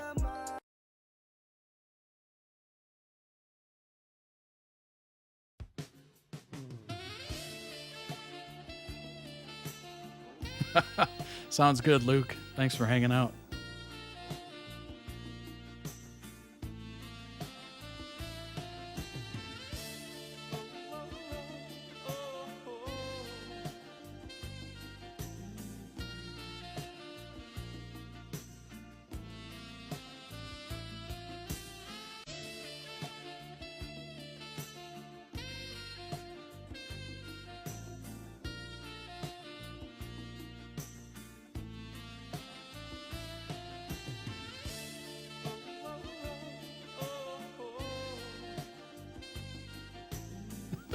Careless Whisper for the win.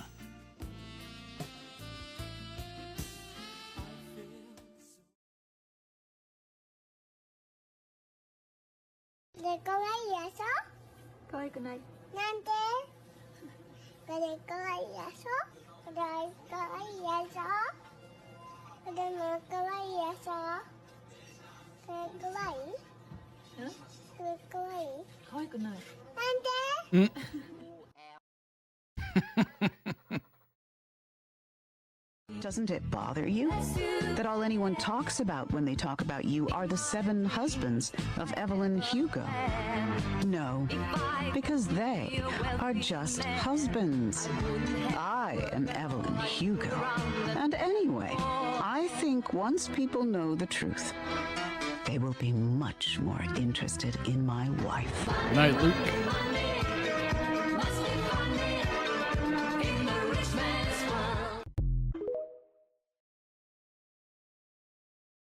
ไม่ชอบครับ เราชอบเขาก่อนเขาชอบเราก่อนไม่บอกครับเขาชอบเราก่อน ไม่บอกค่ะ ยังไงก็ได้ก็ชอบกันปะ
ชูก้ารู้ หน้ากากของเธอน่ะช่วยถอดให้หน่อยได้ไหมได้ถอดให้เอง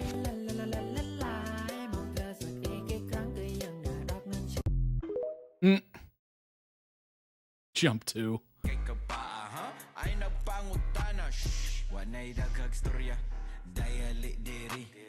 Sabak gadibi, sabak gadibi,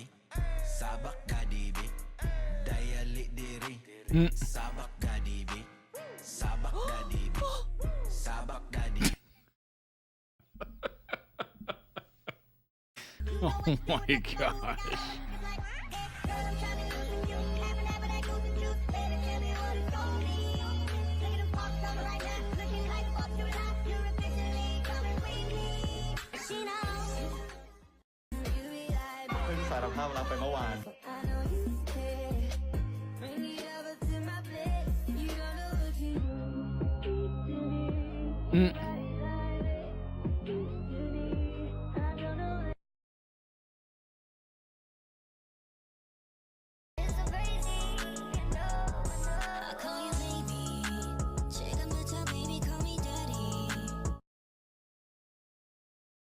Okay. What the? That was definitely a thirst trap.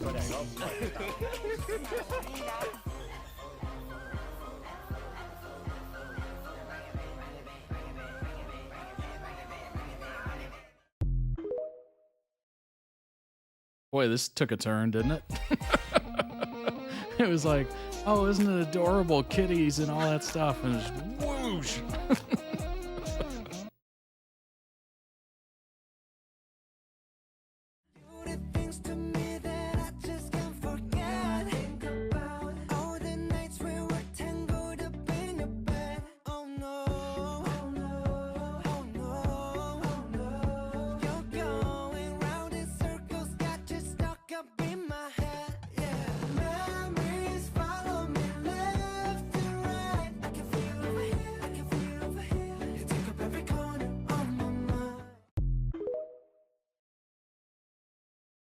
It's a great song.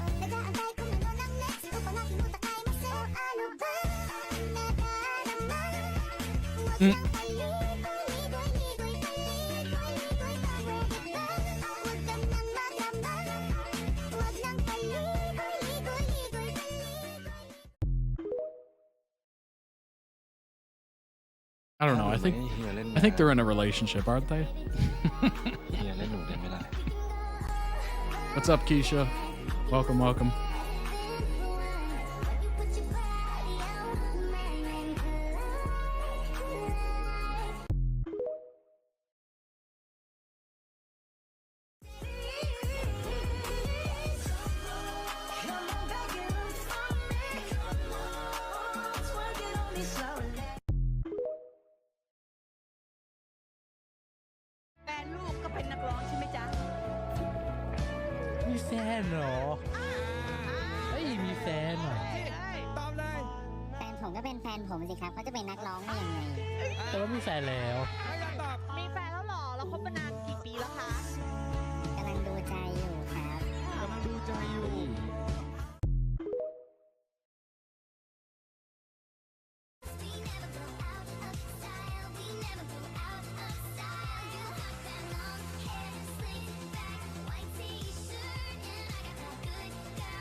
Ewan ko kung paano ko bibit-bitin yung pagtingin ko kasi kung hanggang tingin lang ay bitin.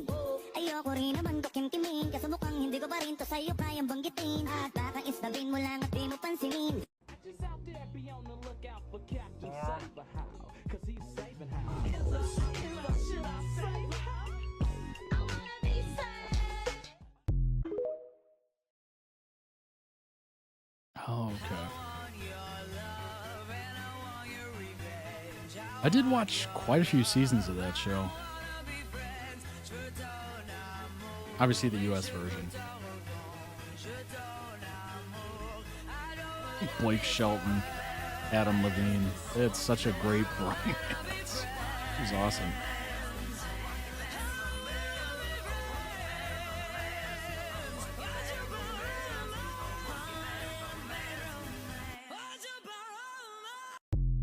I think the original voice in US was like Blake Shelton, Adam Levine, I think Pharrell, and Gwen Stefani.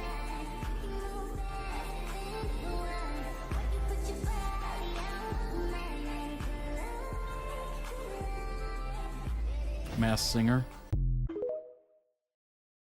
I've never watched that show.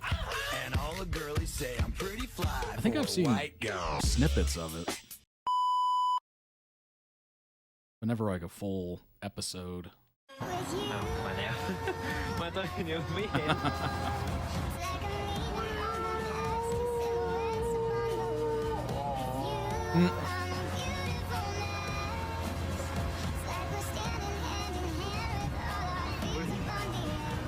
Every time he leave me alone, he always tell me he miss it. He wanna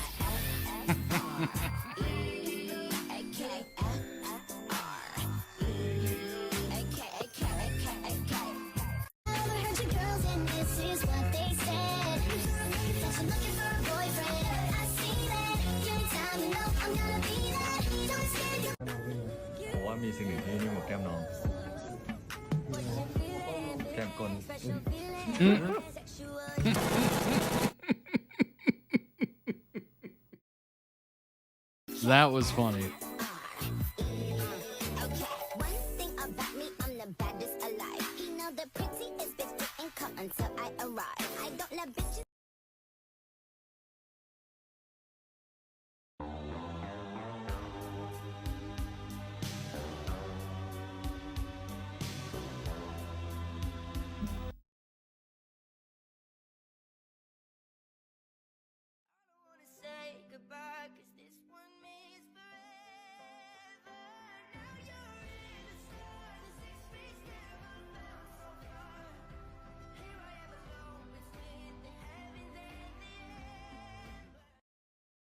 Another great song. Great song.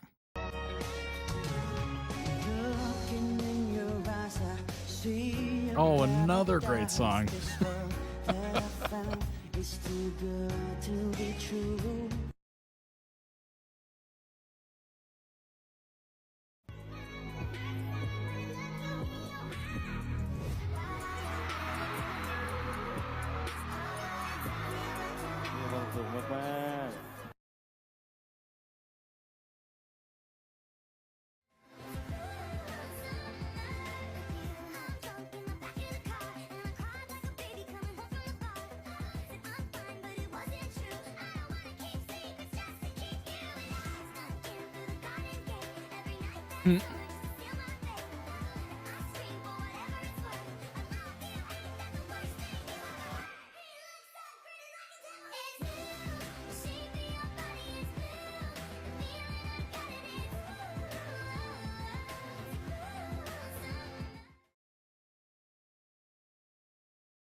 Those are really great scenes. Empty piece of a shell, just minding my own world without even knowing what love and life were all about. Then you came, you brought me out of the shell, you gave the world to me, and before I knew, there I was, so in love with you.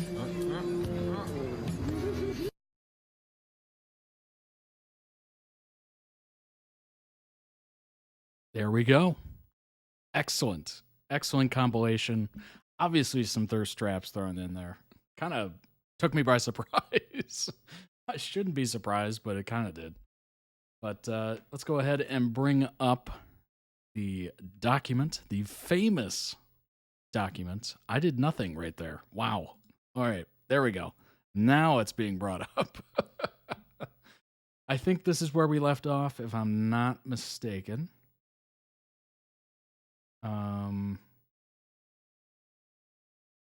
Okay, excellent. Appreciate it, Jace.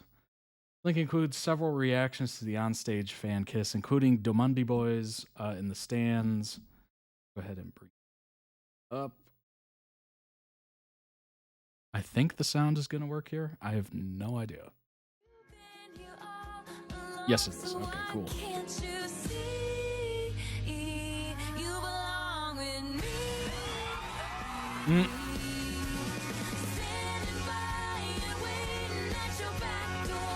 Now that is some support right there.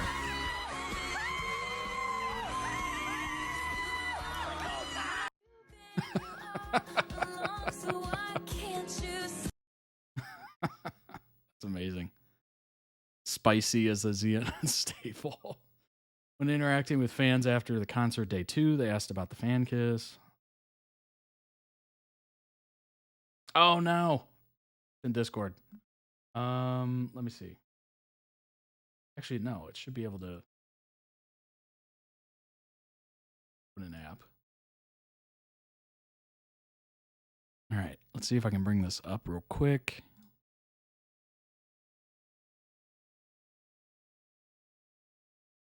Well, that's not gonna happen. All right, hold on. Give me a second. I just gotta adjust this a little bit. Go. That was not what I wanted to do. Nope, that isn't either. Nope. Where's the right key? Oh, what did I do? Oh my gosh. Okay. There we go. Good grief. I don't know what I did there.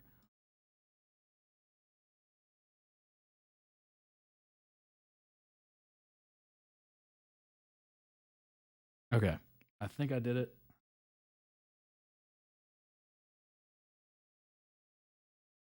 Let's go ahead and bring that up.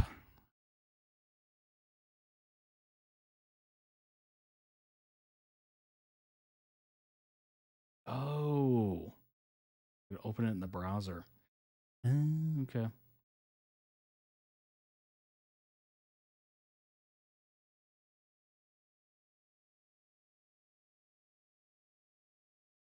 I'm trying to figure this out.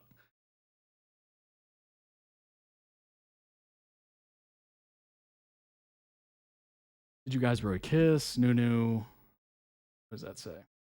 Software update. Get out of here. Who initiated it? ZeeNuNew. I won't tell you. That's not surprising.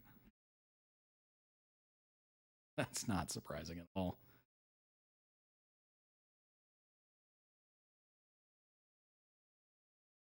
All right. This. When not on stage, Z was watching the show. He apparently moved around the stadium, talking to concert goers, getting emotional and how proud he was. I think this will work. I think I'm still logged in. I am.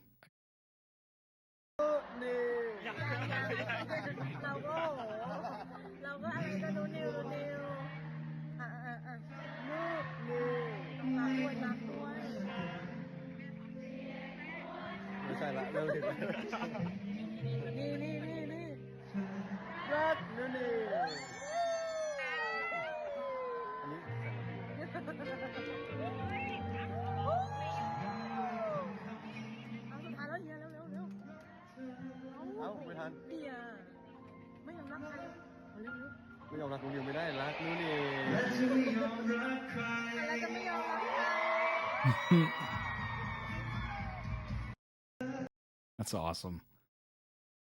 This is so cute. I'm crying at the end of every line of the song. Z said ZeeNuNew, and then at 25 seconds he said rock ZeeNuNew.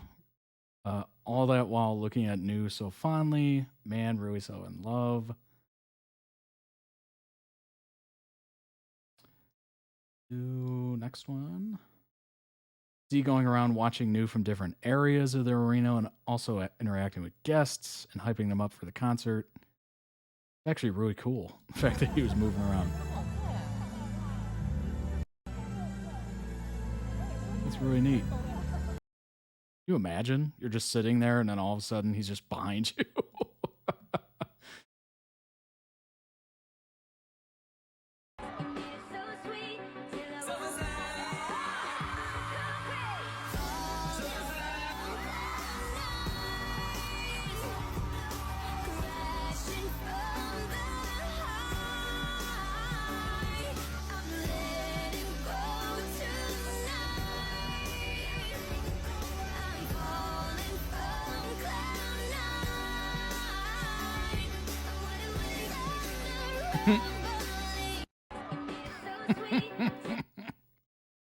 Like a proud parent. Holding a phone like this. Oh gosh. ZeeNuNew having an issue with wardrobe. Oh gosh. Let's see if I can. Did I really just do that? Come on now. This is my first time using Word. Scolding his cape for coming off earlier than he intended. Will never not be funny. This is a montage of ZeeNuNew in rehearsal footage, dress run in both concerts and beyond, focusing on Z being ZeeNuNew's biggest supporter.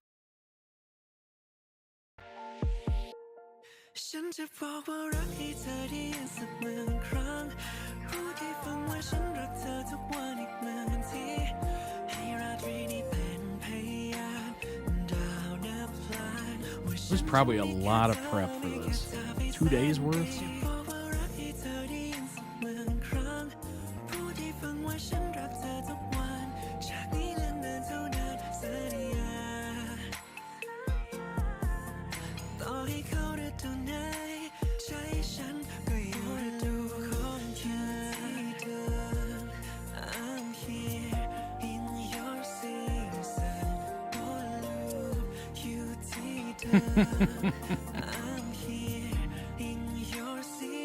That's so funny. That's very funny. Narrated by .reacts member Megan. A tweaking challenge. What? Oh, twerking. I think it was an autocorrect. That's funny. Tweaking. Oh my gosh. Let's bring it up.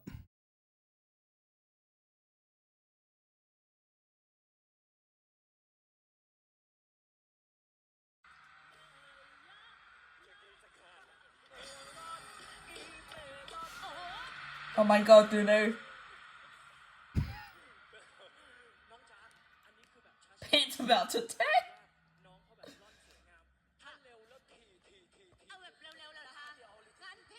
This is gonna speed up. Oh my god. Someone save Z. More twerking. So much twerking. I've never seen someone twerk more in my life. He's so proud of himself. Oh my gosh. Appreciate it, Megan. Appreciate it. That's hilarious. I've never seen so much twerking in my life. When ZeeNuNew near the end of day one's show was getting super emotional, Z dashed back on to deliver tissues and return the help with the costume issues. Some of these are versions recorded for me, a channel member Megan, who commented snippets of the concert for me. Oh, here we go again. Here we go again. It's amazing she survived the weekend.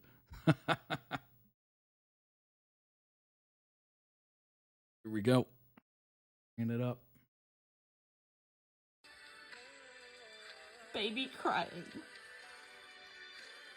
You got this, baby. It's the end.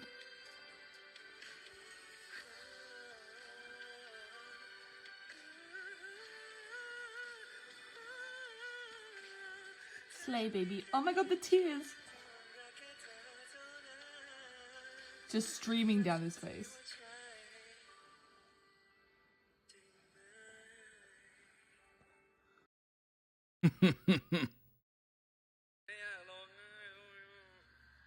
Baby, God. You got it. You're okay, baby. You're okay, baby. We love you. Poor baby is walking back and forth because he can't contain himself. He's like panicking because he can't stop crying. Poor baby. You need another hug from Z.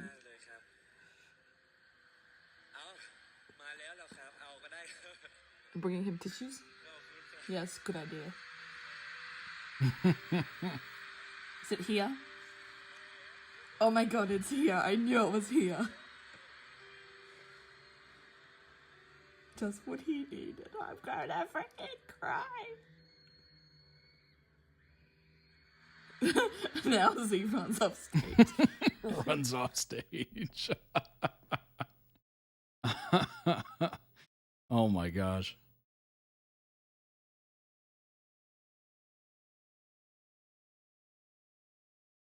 Amazing footage. Amazing narration as well.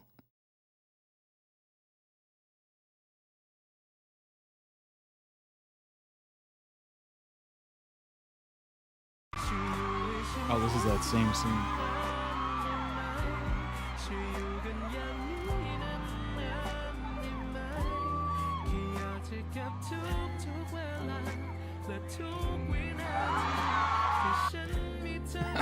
It's the run for me.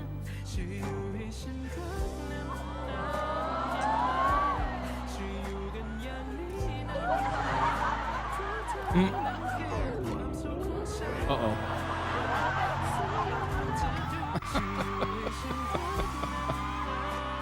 Oh my gosh. The fan moment.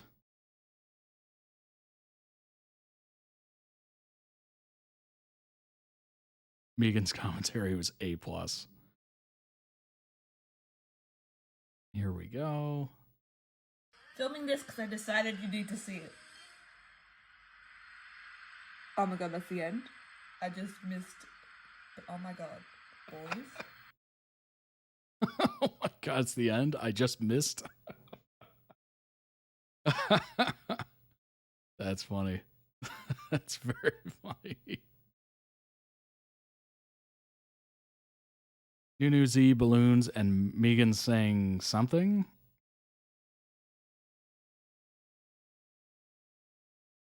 Wait a minute. Wait a minute. Can I play Oh the my wrong thing? god, Nu just turned around and said, "Here, did you see anything? Did you see the back?" Mm. And was literally standing there with his back facing the audience like this. Oh gosh. I And didn't being even. like, Hold on. "Here, do you see it?" There we go. But look, now Z's showing off. Oh my god, they're teasing each other flirting on stage about their half nudity. I want to know how hot you are and how hot I am. Oh my god, boys. The commentary.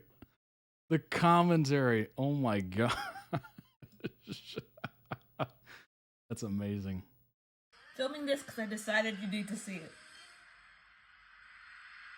Oh my god, that's the end. I just missed. Oh my god, boys.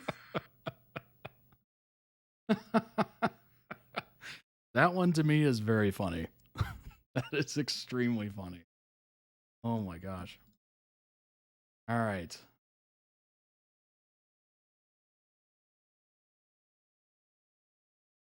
Oh my gosh.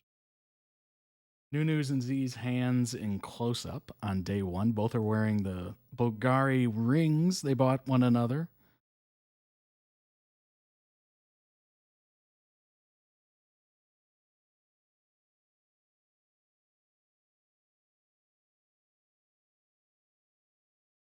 Yeah, those are very, very sparkly, aren't they? Oh my gosh. ZeeNuNew singing Wuji?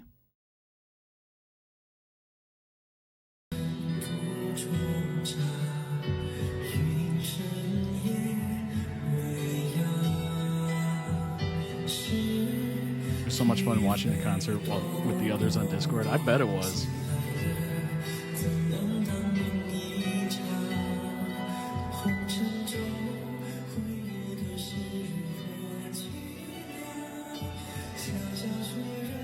If you're watching this and you're not in the Discord, this is the plea to join the Discord. That way you can watch with a bunch of people. It's super fun.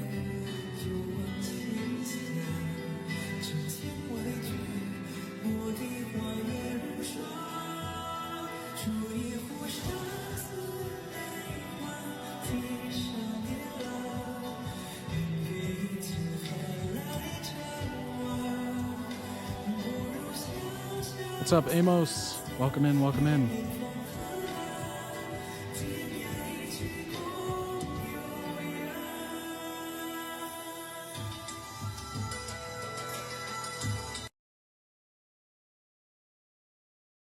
Such a beautiful voice on ZeeNuNew. Another fan question. Who has a handsome... I don't even know what this is. Fane? Fane, as a refresher, is a gender-neutral term for the person you're dating. I appreciate the clarification. Because I would have not known what that meant.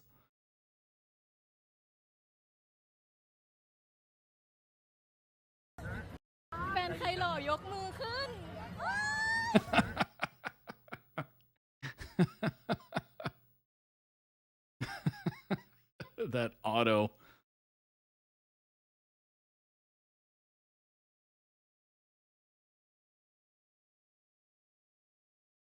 See about the relationship. Good old Instagram. Definition of our relationship. I think New is the most special person in my life because I don't think I would open my heart for anyone else in the future anymore. I don't wish to open my heart to get to know any new person like this anymore. Dang. Oh my gosh. Now I know why people are like, just get married already. Fan is pronounced like fan. Oh, okay. Okay. I think I said Fane or something, right? Fan.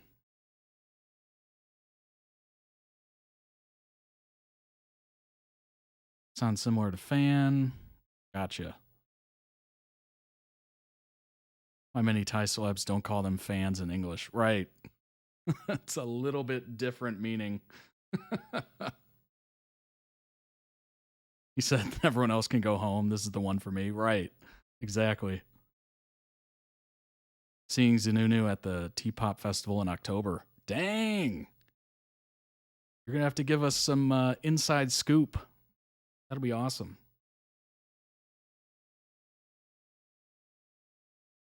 Yeah, at this point, I mean, boy, that is definitely Instagram official, is it not? As we've seen, Z has a tradition of extravagant gifts. Yeah, I remember the flowers. Celebrate ZeeNuNew's achievements. This time he outdid himself. Giant thing behind them is a single bouquet. Yeah, huge. Huge amount of flowers.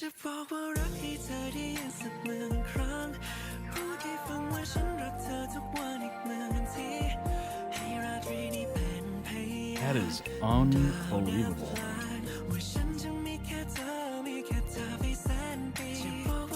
I'm going to take a guess as to how much that cost in US dollars. I'm going to say that was at least... Are they mostly roses? Looks like roses. I'm sure there's some other stuff in there, but it does look like a lot of roses.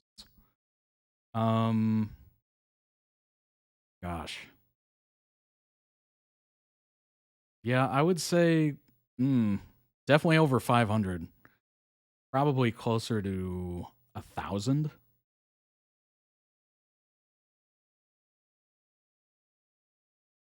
Yeah, I would say, let's see, you can usually get a dozen roses for what? Like $30, $25?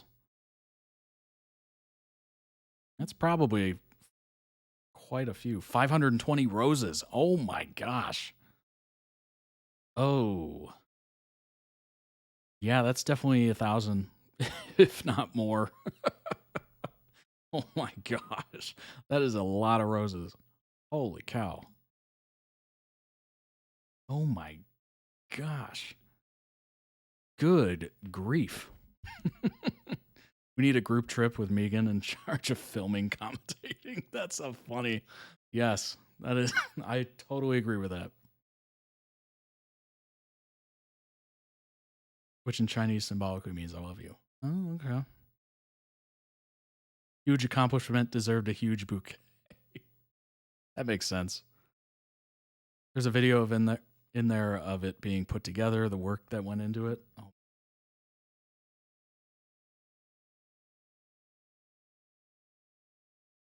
Oh, the creation. Let me pull that back up. Gotta see it. Oh my gosh. Oh, wow.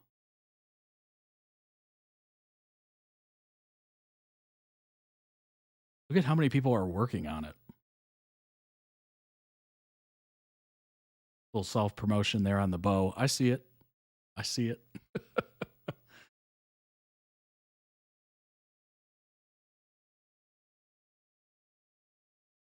Good grief. That's beautiful. That is definitely beautiful. Wow.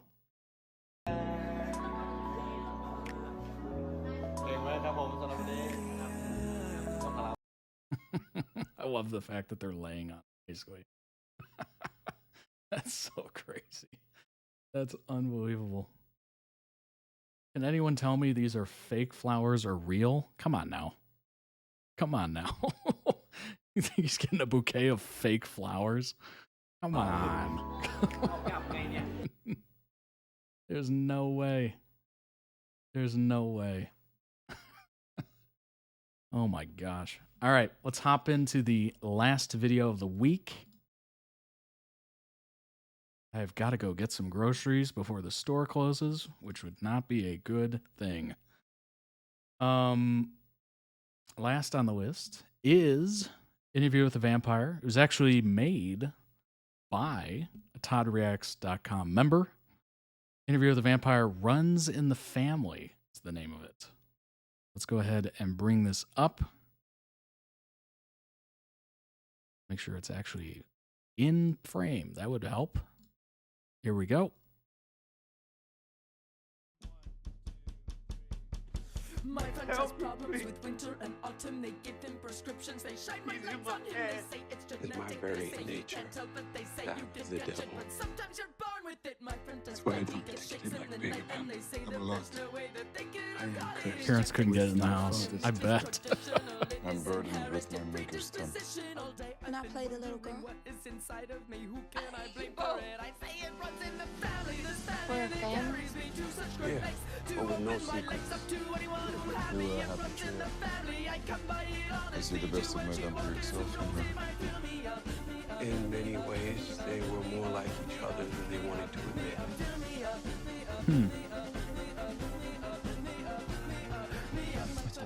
Oh, my Rebekah. What is that? Oh gosh, that Paul moment. Oh. My first name, So am I. I'm being run down by slavers in Delhi. I've lost it.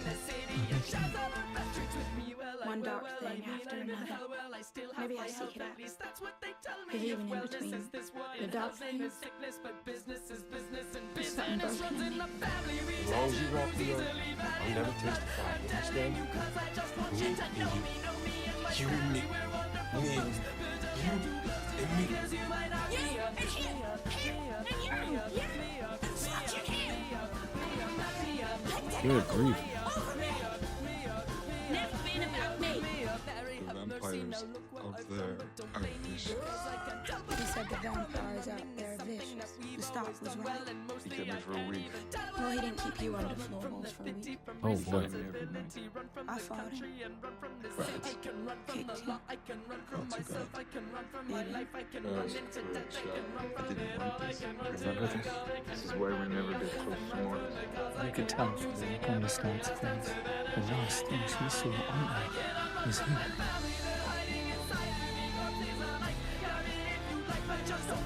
People like us. They'll never leave you. She will be at war with herself. I don't care! Now you must care!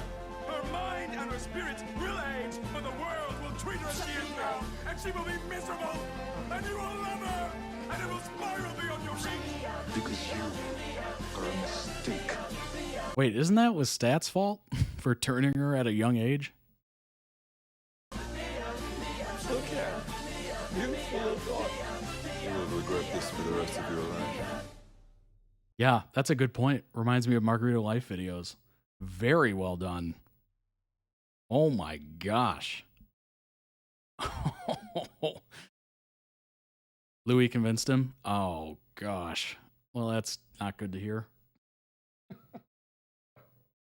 So I guess it wasn't all on the stat. That was a stat initially refusing. Oh. All right. Stats somewhat better than I had been led to believe. One thing I will say about that video was very, kind of showed just how disturbing the show is. Not disturbing in like a bad way, but disturbing in like a, ooh, this is, this is pretty dark. This is pretty, different from what you kind of see in different shows. It's just a different level of toxicity and violence and brutality. You don't quite get that with a lot of different things. Like, I mean, if you're somebody that consumes a lot of dating shows or somebody that consumes a lot of dramas, Grey's Anatomy, or you're somebody that consumes a lot of comedies, like this is going to be, this is going to be something that's drastically different than whatever you're watching. Unless you watch shows that are very specifically like this, it's going to be jarring. And that's the word that kind of comes to mind when I'm watching that is it is jarring how much like blood and just the gore, and it is a lot to handle. That's kind of one thing that, you know, I thankfully haven't, you know, splurged on a lot is gore content. So when it does happen in like movies and shows, like it's jarring to a certain extent. That's what made Saving Private Ryan's opening scene of D-Day just a little bit more jarring, is the fact that it was gory. Oh, like seeing limbs blown off and stuff. Seeing that is wild. The word consumes is quite apt here. Yeah, indeed. You say Anne Rice reset the genre? Yeah, that was good. That was very good. Runs in the Family. That's an apt title there. Very, I don't know how to describe it. Just an odd trio brought together from by circumstances. You know, desires to not be alone, to have people in your life. But boy, does it get odd. It gets a little wild. I don't know. It's very losing. I think the humanity part of it makes it a little bit more crazy. But oh my gosh, I'm shocked at how jarred I am from that. Good grief. I mean, it's definitely a great production. Obviously, lots of AMC's usually pretty good at shows. And they definitely did not disappoint from what I've seen from that show. You know, usually HBO's kind of the channel in the US that puts out like the really gritty, interesting, you know, well-produced content, shows, whatever. But AMC, they hold their own. They do pretty dang good. They don't shy away from the monstrous, that's for sure. Yeah, that show is that show definitely leans in heavy and pretty amazing. It's amazing they can get away with a lot of that on basic cable. Anne Rice used vampires to show people they belong, says Sun. Gothic fiction author who wrote Interview with the Vampire has died at the age of 80 in 2021. Used vampires, witches, and werewolves to explore great cosmic spiritual questions about identity and belonging. Her son, author Christopher Rice, spoke to As It Happens host Carol Off about his mother's writing and deeper meaning behind it.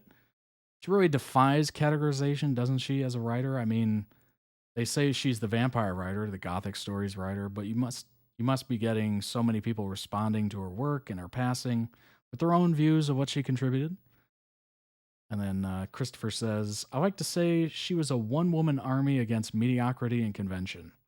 People who are reaching out to me, the public outpourings of grief, all of which have made this easier for the family because most of it is so loving and respectful. Says that she articulated this way of being different in the world. That was what she used the vampire for, but it's also what she used witches for. And then later it was what she used werewolves for. She used paranormal and supernatural Gothic tales to pursue what she saw as these great cosmic spiritual questions.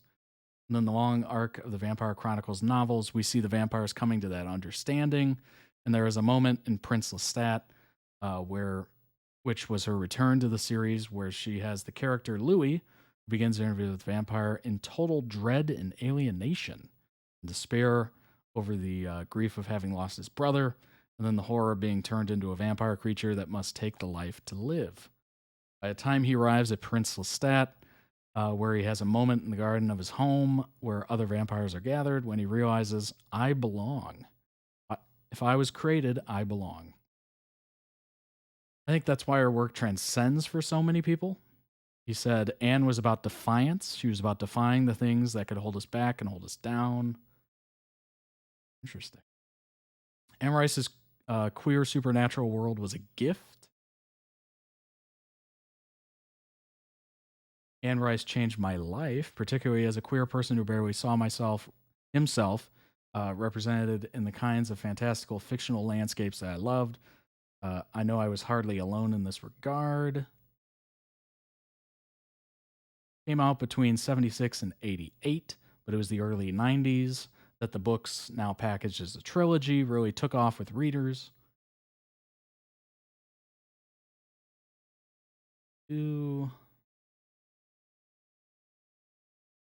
First heard about Anne Rice's world in Hush Tones, perhaps 8 years old, early 80s. Fast forward several years, 1989, the Lone Vampire book had become a trilogy, Vampire Chronicles. Utterly devoured them. Good play on words there.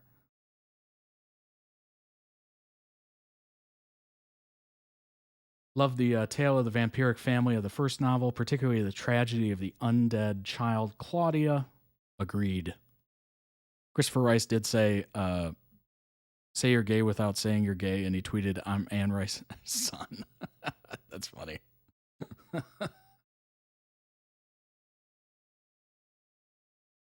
But the real way Rice's books changed my life was the fact that my discovering them coincided with my own coming to terms with being gay. The late 80s and early 90s were not an era when mainstream genre fiction explored queer themes, certainly not the kind of fiction that sold millions of copies. Even a 14-year-old me understood that these characters, despite not having sex the way humans do, were explicitly queer. Vampire Lestat loved his progeny Louis romantically as much as he loved his human lover Nicholas before him. Yes, women also drew him in, like Akasha, Vampire Queen, but his principal relationships were with other men. In fact, the family of Lestat, Louis, and the daughter Claudia were the first same-sex parents I ever encountered in any media.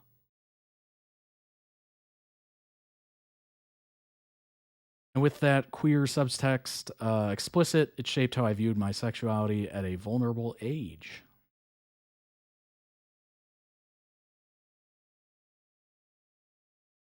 Those are cool depictions.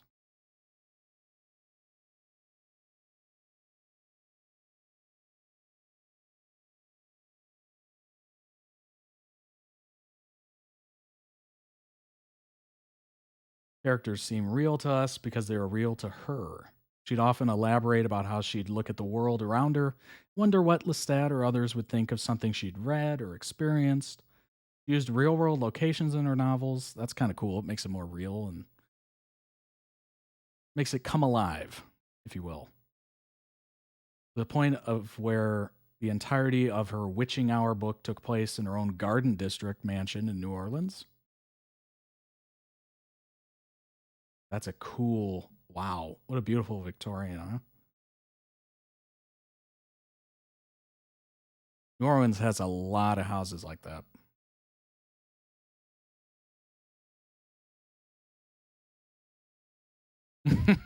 The article just said the same. These are just interesting articles that we've gone through so much on streams. Season 3 isn't in production yet. Should be interesting to see what Season 3 is about. Obviously, I've heard that it's about changing the perspective to the stats, which should be interesting. Kind of get the other point of view, right? Actually, it would have been interesting to get Claudia's point of view, but I don't think that's going to happen. But yeah, it should be very interesting to see the shoe on the other foot, perspective-wise. Gorgeous house. I've always wanted to go to New Orleans. Yeah. It has a stunning house.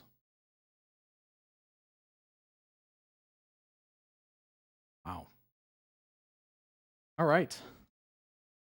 I have got to get going. That was a great edit. Really powerful. I think the song went well. Yeah, brutal. It's just enough gore where it kind of gets me. And it's just like, ooh. Not like ooh in a bad way, but ooh in like a, this is something. It definitely catches my attention, but it also pushes me away just a little bit where I'm like, oh God. Typically the throat ripping out. That is crazy. You get Claudia's point of view in an episode via her diaries. Oh, okay. That's cool. That'd be interesting to kind of hear more of that. I'm sure, just from the scenes I've seen of it, pretty interesting. Claudia is a very interesting character to me. I don't know why. I think it's just the fact that she was just thrown into this situation, this trio, probably against her will, or maybe not. But yeah, it definitely got a little weird. And obviously did not turn out well, as we saw from the moment where she dissipates, gets burned up by the sun. She fascinates many. Yeah. And yes, it was against her will. Okay. Yeah. The fact that she was thrown into that trio. Oh my gosh. It kind of reminds me of the couple that has the child to like fix things. And it's not. It's like putting a Band-Aid over, I don't know, like a open wound. You're just like, this will work, I think. It's like, no. Problem's still there. It's not going to work. Oh my gosh. All right, everybody. Thank you so much for joining. I hope you had a wonderful time. This was an incredible array of videos. Daniel calls her a Band-Aid for a crappy marriage. Yeah, that about calls it what it is, honestly. Good grief. Oh my gosh. So we watched Critical Role, an F1 video, Nancy Drew compilation, ZeeNuNew compilation, Interview with the Vampire edit. All were amazing. I hope you all enjoyed them. Timestamps will be available in the description on YouTube, and also be sure to check out the stream. It'll be going up on YouTube. If you're not subscribed to the YouTube channel, go ahead and do so. podreacts.com if you'd like to request your own videos and want them on the stream, and we will react to those at a later date when time permits. And check out the merch available right now. Follow the Twitch channel if you have not. That way you can join for the live streams. If you don't want to join for live streams, totally get it. Very acceptable. If you're more of the YouTube crew, stay YouTube crew. I appreciate you all. And yeah, I shall see you all on Monday. I hope you have a wonderful weekend. Stay safe out there. Do something fun. Enjoy the weather if it's good weather. And yeah, join us on Discord. Indeed. Join us on Discord. We will be there waiting for you with open arms. Open arms. All right, everybody. Have a good one. See you on Monday. Take care. Bye-bye.